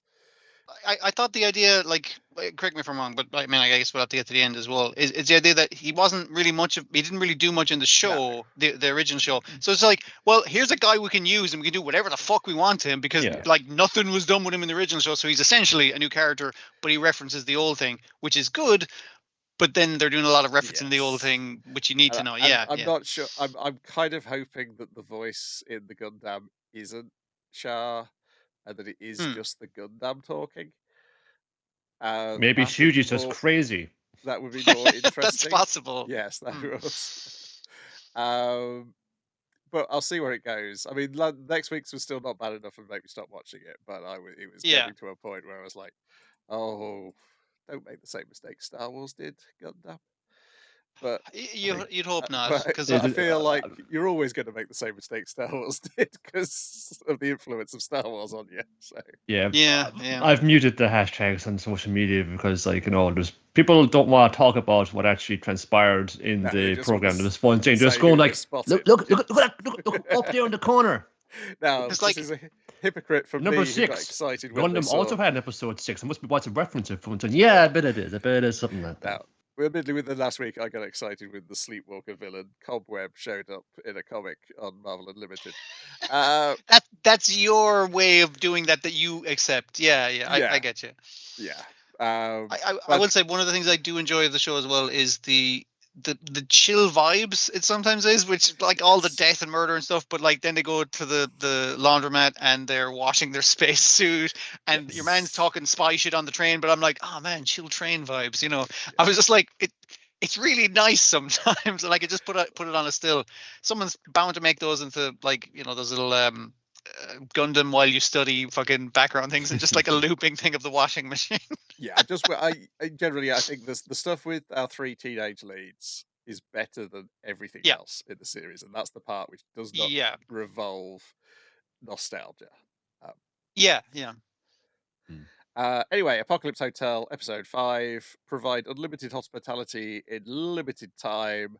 We got a couple of amoebas who act more like humans than anyone we've met so far, and they want some whiskey. Well, that's because we got the full translation into Japanese/English for our benefit. Like, so it's just like, oh no, it turns out space people are quite like ourselves. And that guy who showed up at the hotel said it's a bit weird, but it's pretty good. He gave a review in a magazine. It kind of looked more like a fanzine, a professional, like a glossy fanzine than a magazine, which makes it which seems more realistic. Or it's like a special. No, what it reminds me of. It's like a it's a very special, like a Ramblers magazine or something. So it's like a magazine for people who like an almanac or something. Other planets, A letter from our editor. They have this magazine like on them because I guess that's the recommendation. They decided to. They're not eloping. They're just basically like sneaking around behind someone in this situation, seemingly. But like, he came here like over 50 years ago, and I guess like space is like is wider in terms of years, so it's not a big deal. Yeah, magazines don't travel at the speed of light, so you get them when you get them. But yeah, they're having a bit. They're doing some kind of romantic liaison. It's just like it's very raunchy for them. They're getting drunk, and then they decide to get drunk with the family of raccoons that's staying at the hotel as well. And the bartender robot's like, we're out of fucking booze. No booze, none. Which is good because they're all for sure. drank out. They're heading out the next day, and it's like, well, I guess we need to procure more booze. And it's like we could look into further. It's like, well, eventually we run out. We need a sustainable source of booze for the hotel. So we'll start off with the simplest thing: single malt whiskey. It'll take a couple of years to develop, but we got time. If we got nothing else, we got time. Yeah, time dedicated to you. We do get a flashback of the owner talking to his sort of the androids type staff. And that definitely ties into the idea that he's trying to develop them as a learning AI. Yeah. He's telling them to set small goals and head towards this. And most of the androids are kind of like tilting their head as like, I do not understand. But she's kind of like, yeah, I get it. Or she wants to get it at the very least, is the impression you get from her. I do wonder if he's killed everybody on Earth in order to develop AI. Or to create the perfect hospitality robot, because he's trying to steal them from saying you were programmed to know and you could like do the thing perfectly, but the heart where the guest would actually enjoy their stay or not, fun like that, like that's something I can't teach, it's something I can't program. But you can find and express it in other ways, like making a hot spring resort, or like that, or making your own whiskey. But it's about there's a romance to the service as well, which is kind of what the Japanese hotel business, the luxury hotel business, kind of tries to find. We would like the old world charm. You're going to have a guy at the bar. He's going to have the little armband, loose, mixing up drinks and serving it up to you perfectly well. We want that kind of feeling all over as well, not just the level and degree and the perfection of the service, but also the soul of the place. We want to sell that too. Because basically she's all for the manager's idea, but when he's saying about his dream of wanting to make his own whiskey or opening a hot springs, she's like, I'll do that as my dream. I'll open a hot springs, and because that's what the manager wanted. It's like she hasn't developed her own thing yet, but obviously this is her in the process of developing that. Yeah. Yeah, and so they make alcohol. She unlocks the ability to convert alcohol into energy, which gives her the Easter egg bonus of unlocking her Vava hourglass figure. Sexy body. Yeah. I think that's the one that, since it's like an Easter egg one, it's directly related to you've consumed alcohol, now you hot. It's just like, okay, those ones seem correlated rather than you punched a guest, now you can shoot fireworks out your head. It's like unrelated completely, yeah. But and it's funny because she unlocks it earlier in the episode, so every time they do another tasting to improve the whiskey, it's like she goes sexy again partway through. It's like, yes, I think she gets taller as well. That's the other thing. Yes. It's really funny. It's the fact that sexy-ness happens in stages. It's various parts of her increase in size. Like a robot transformation sequence, except her lips get more pouty. That kind of, it's very funny. Yeah. And then at the end, the woman amoeba shows up without her boyfriend, and all she's gained from the relationship is an appreciation for liquor. I did like the thing of that. Yeah, where she shows up as like, yeah, he fucking dumped me. Yeah, fucking bullshit. I thought I'd come here and commiserate because you guys would get it, because we fucked here one time. And your one's kind of like, yeah, it's cool though. I actually have bartender advice that it's basically her experience of developing whiskey over, what'd she say? Like each batch was like 15 years, and they developed a few batches of whiskey. So it's several years later. Where she's just like, where the whiskey loses things over time, but it also gains things over time. So try not to think of it as something lost. And like she says, well, I've appreciated I've developed a love of the whiskey rather than losing this guy who I fancied, that kind of thing. And she's giving good bartender advice, very the recent bartender advice. Yeah, like bartender. And I was just like, so she is actually learning from her experiences and is able to pass that on to the guests and is growing as a character. And I was like, okay, that's pretty good. Yeah. It's well done. Yeah, it's one of those like a robot used to I'll just calculate in my head what's the optimal response to the fun thing. Sometimes Yeah. like things like whiskey, you won't know what you're going to get even if you do it right. So Yeah. something will happen at the end. Kind of part of the thing is just waiting for the result to happen. It's the unknowns. So like that's you gotta have a robot like your robot. You gotta have dreams. You have to have something that's uncertain. There's something about the Japanese accent as well. It sounds like they're saying Ishka half the time, like to me. Whiskey. Ishkabaha. And I was just like, oh, that's a kind of interesting linguistic thing I hadn't really noticed before. But yeah. Yep, that's it. Back next week, where our only vice is service. Service. Only vice is service. Torturous linguistic pun, but I like it. Then we got Windbreaker, episode 19, Hidden Feelings. Did they find anybody this episode? No. Nope. They fight an old man's depression. That's very hard to fight. You can't just beat it with your fists. You need to empathize and figure out. Beat it with your words. Yeah. And also, we're regarding this town from thousands of business. We're also about community outreach because we can fight for the people. We gotta look after people as well. So it wasn't really a date because his seconds came along with him. And also, they're going to check out an old man who's depressed because his wife died a year ago. It's just like, that's not really a date, but okay. Yeah, he seems he's fine. It's like, such fine young people come to visit an old fella. I mean, fun thing. He doesn't seem like he's like that depressed, man. Like, what's happening? Fun thing. He's just hiding it very well. Trust me, I know. For I was the kind of surrogate daughter, or surrogate child, anyway. Yeah.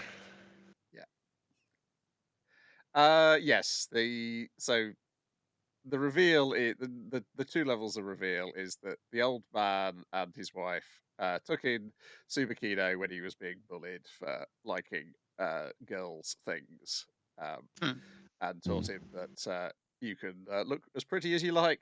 Don't worry about it, because the wife is incredibly fashionable and the husband, the old man, is explaining, yeah, I didn't used to know how to dress myself. Married. He dresses up for his wife's sake. Yeah. Yes, and then so that's the connection between them. It's very heartfelt and very nicely told. The problem with the old man has got now is he's like, I'm not sure if my wife ever loved me. Yeah, because it's the thing of it's clear that they loved what's the character's name? The Subakino, because it's like, hey, you want to try it? Because it's kind of like looking at the wife's lipstick as that's really nice shade, and she's like, you want to try it? And then the husband kind of goes in and is like, wow, that looks great on you. They're really supportive. It's just like, yeah, they're just really nice old folks. They're just cool. And his thing is just like, it was an arranged marriage.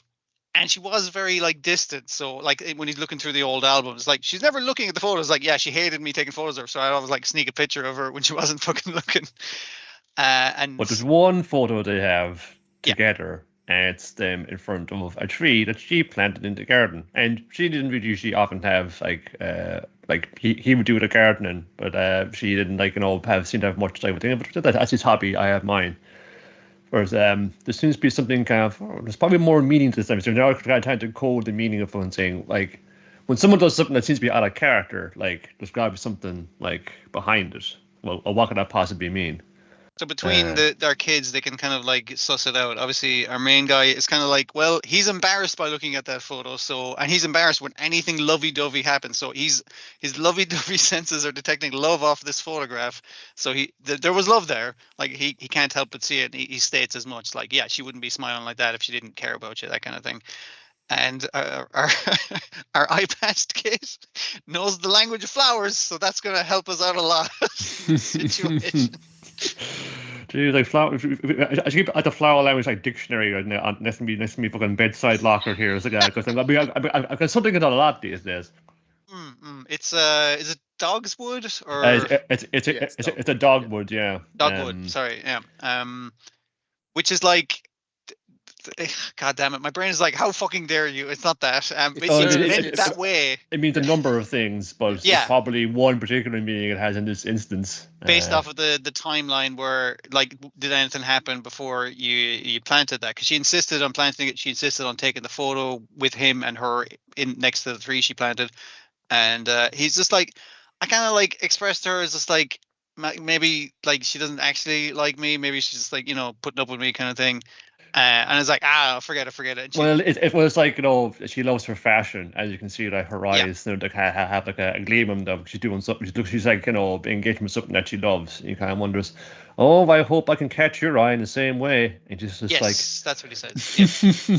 So this is also like this tree. This was actually a decades long saying, "Fuck you, I do love you, you fucking you cow."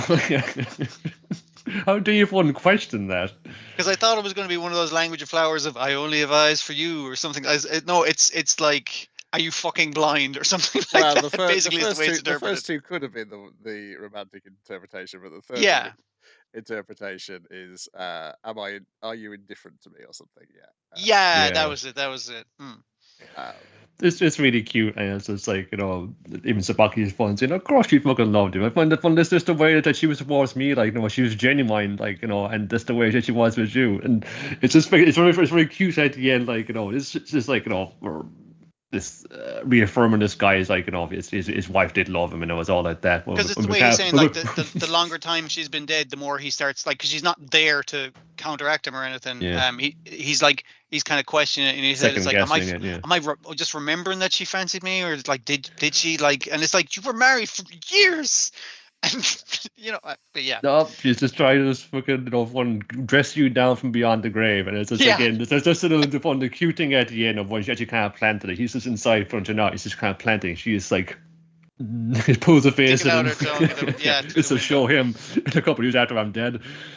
It's a really sweet thing. Yeah. It is, and the characterization of Sakura as being this guy who is empathic, but once he's had empathy with somebody else's emotions, he has no way of processing them properly himself.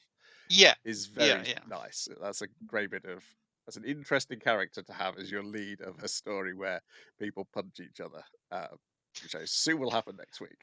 It's just very earnest fellow because down to it. He has his facade being tough because he had to be, because he's out in the street or whatever what does. But I guess the kind of from kind of being from, like, imposing this isolation on himself over years, now it's come down. He's kind of hypersensitive to any kind of, like, feeling and emotion like that. So he kind of he just cleaves through the bullshit, because he's never known, like, this kind of, like, bullshit of people kind of talking about their stuff or disguising it or that. He doesn't know your fancy words. Yeah, and he hasn't had much time to process his own emotional feelings, so. But he can recognize them in other people, and he's learning how to express his own, not to mention other people's emotional states. But in this episode is a thing of growth with him. I don't know if people have been struggling with it because I haven't checked it out, but with the pretty boy character's name, Suo. Yeah. Who do we mean here? With the long hair, sorry. There's lots of you mean Tsubaki. The one in this episode, yeah.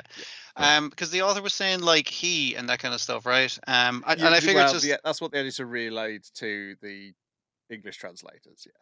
Yes. Yeah. I'll tend to stick with he, because there's nothing not queer about that character. Like if the character's a boy, then she fancies another boy, or he fancies another boy, I should say. Dresses exceptionally femininely, and it's just like, yeah, it's fine. Much and all, it's about, like, tough guys beating up each other. Like, these are also children, and they're still figuring stuff out. So, like, at the moment you're the character might change down the line, but it's just like, yeah, just stick to what they go with at the time, I think, is the best bet. Yes, because I suspect this is a series where no actual romance is going to occur. Yeah, it's more so about the getting together with our feelings by beating the shit out of guys. Yes. Well, it'll involve these, having that conversation. Yeah. Conversation with the fists, yeah, exactly. Could be a romantic conversation, but it's going to involve these. Yeah. Possibly romance in the other meanings of the word romance, because these used to be a man's romance. Yeah. Yeah, there used to be a wrestling promotion called Wrestle and Romance, war wrestling romance, which is a great name for a wrestling promotion. Yes. Then on to Me and the Alien MuuMuu, episode 5, MuuMuu and the Air Conditioner.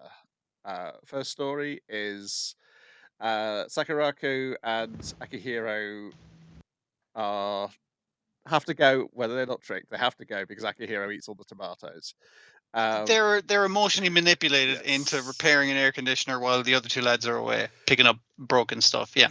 Yes. And so Sakuraku like runs through what the president told them of the steps you can do, and she's like, just do the things you can do, and that doesn't quite work.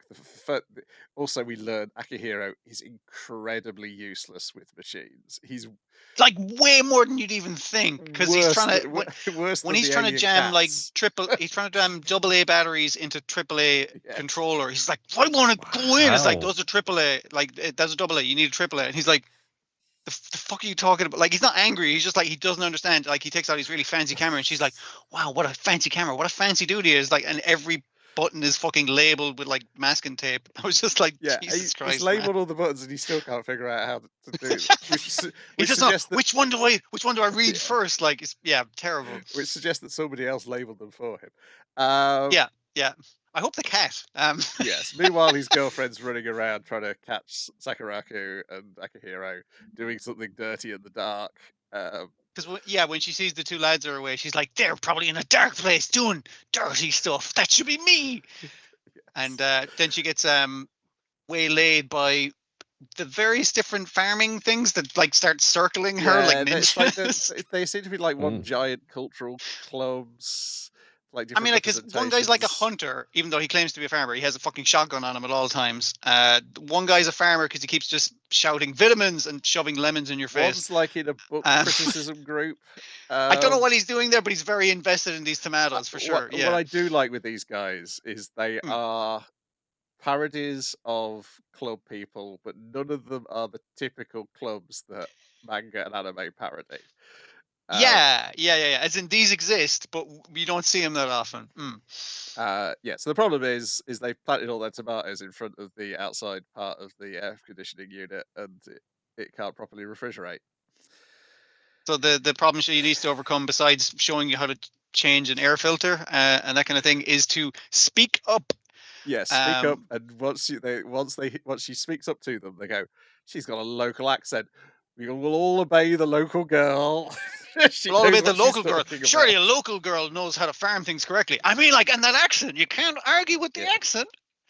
Yeah, all of them just shouting this at various points is just very funny. Go, oh my goodness, this harlot's got a harem of men now, not just my Akihiro. All the while through this, Sakuraku's doing that wobbly mouth thing that she constantly does, which is a great way of expressing her social anxiety, and also like the way she gets smaller and bigger. And then in the second half, the president, Tenkubashi, has been abducted by aliens. You see, I was worried in the first half. I was like, listen, I'm enjoying all this human content. This is great.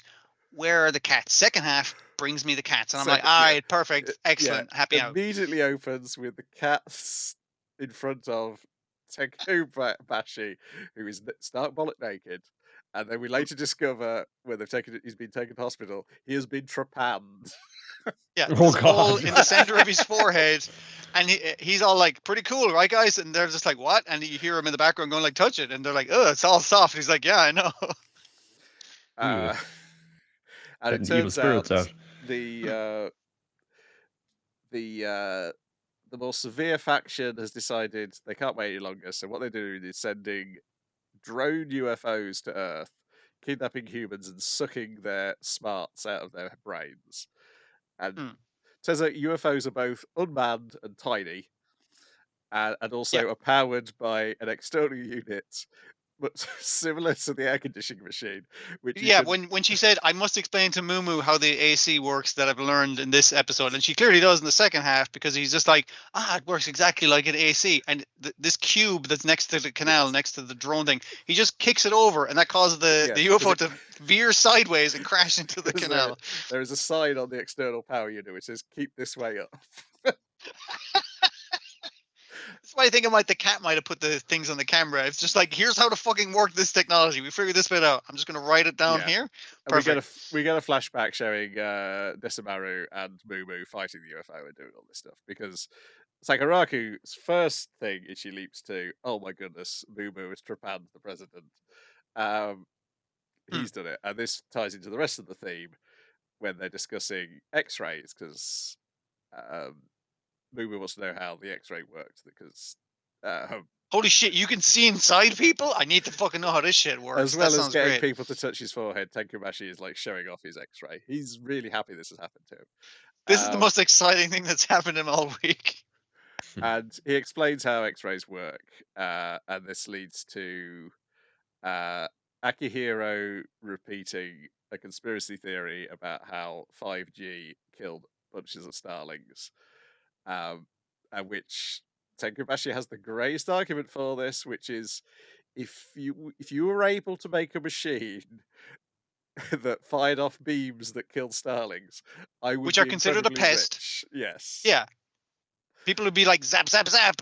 All these starlings are shitting all over my fucking car. Like, they'd be doing that all the fucking time. They would. And he's right. It's just like, if we had a machine for killing starlings, it would be patented by now. Yes, it's like we cannot be yeah. 100% certain that every single technology is safe, but you shouldn't go around believing things that people say without any evidence. Which is, and then Sakuraki realizes, oh no, that's what I've done to MuuMuu. I've assumed he's trepanned the president of this club I'm in, when it turns out he actually didn't. What he's actually done, he's not run off in disgust. He's run off because he's heard Akihiro saying this conspiracy theory, and he's gone to. No, he's also said about the way every electronic device puts out a frequency of radiation, and X-rays are just the ones that can penetrate skin. And Ran demonstrates this by showing like light through his hands, so you can see the bones, like an extremely bright light, that kind of thing.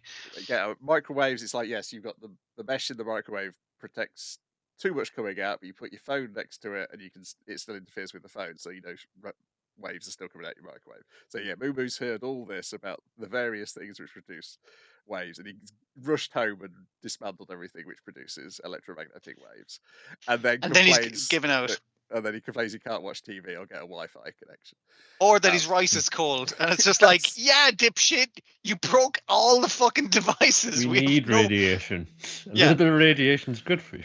Just him going like, it's so inconvenient as a little cat. And I was just like, but she's like, I realized that you, a small alien cat, decided to go home and destroy all the devices to protect me from radiation. And it's just like, don't destroy all of the devices. Like, you need some of them.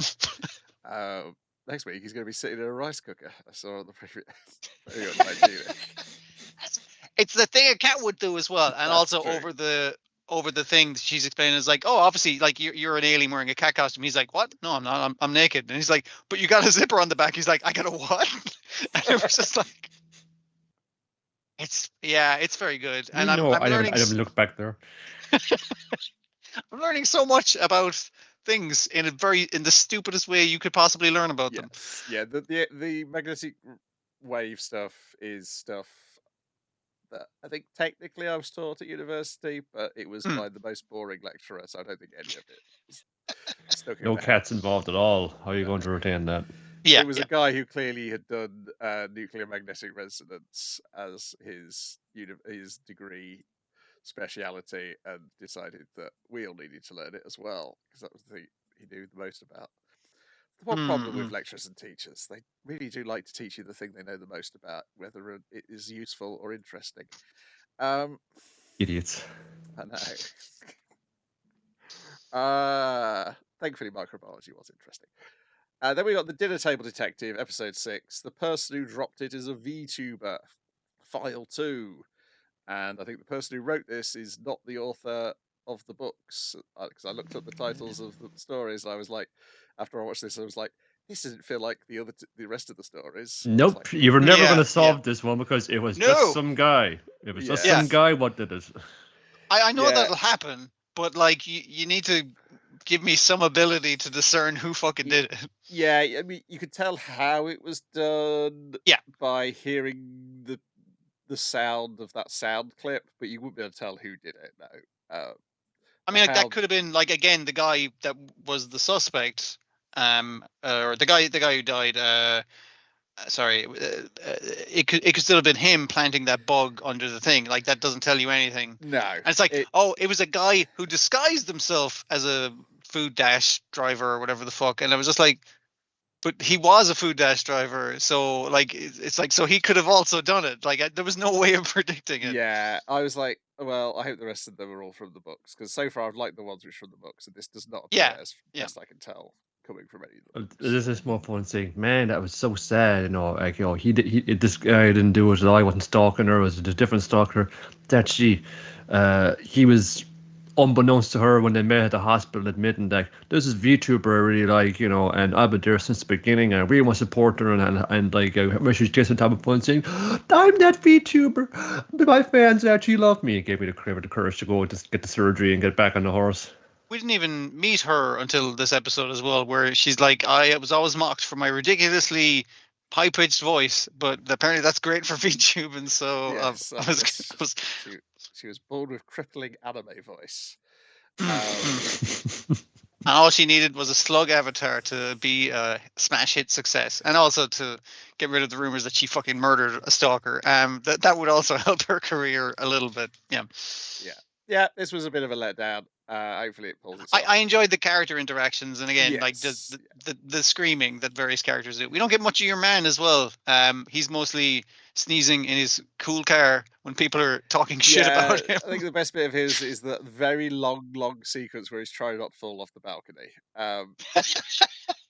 We're just interviewing some guy with a design which makes you think he might be a suspect, but he's just some fucking guy. But he keeps getting nearly. Mentally, I was going, okay, well, this could be it could be the neighbor, it could be the custodian, it could be the manager. I was wondering about the manager. I thought it was some kind of perfect blue situation where there was somebody stalking her, but there's also a different stalker who was inside the house. It was the manager all along. So establishes also, one of the clues was there was escargot in her curry, and I was just like, that's a clue. I'm not sure, because it's like, they knew who she was, and I was like, yeah, that's why they were stalking her. I'm not sure what you're talking about. Suspects it's a guy you've never seen before. Yeah.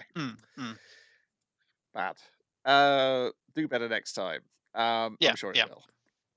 And I think that's it for this week. I think there's anything new. We'll be back next week. Oh, yes. One more. I'll try and watch things in the proper order, or remember them in the proper order. That's true, yeah.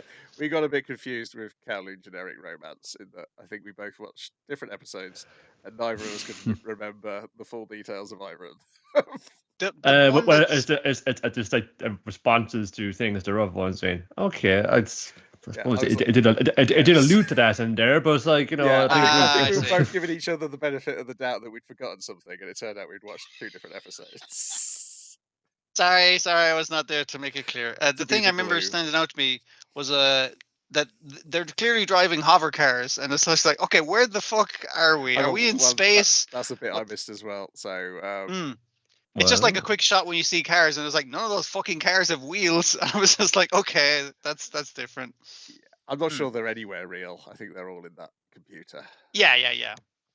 That, like I said, it's a projection of the nostalgia of Kowloon. Yeah, particularly because of the book. The book was the thing, particularly, which gave me that feeling of it not being complete. Like, we haven't got all the data, so we've just got that book isn't loaded in yet. Yeah. Or they've just got the preview pages off of Amazon.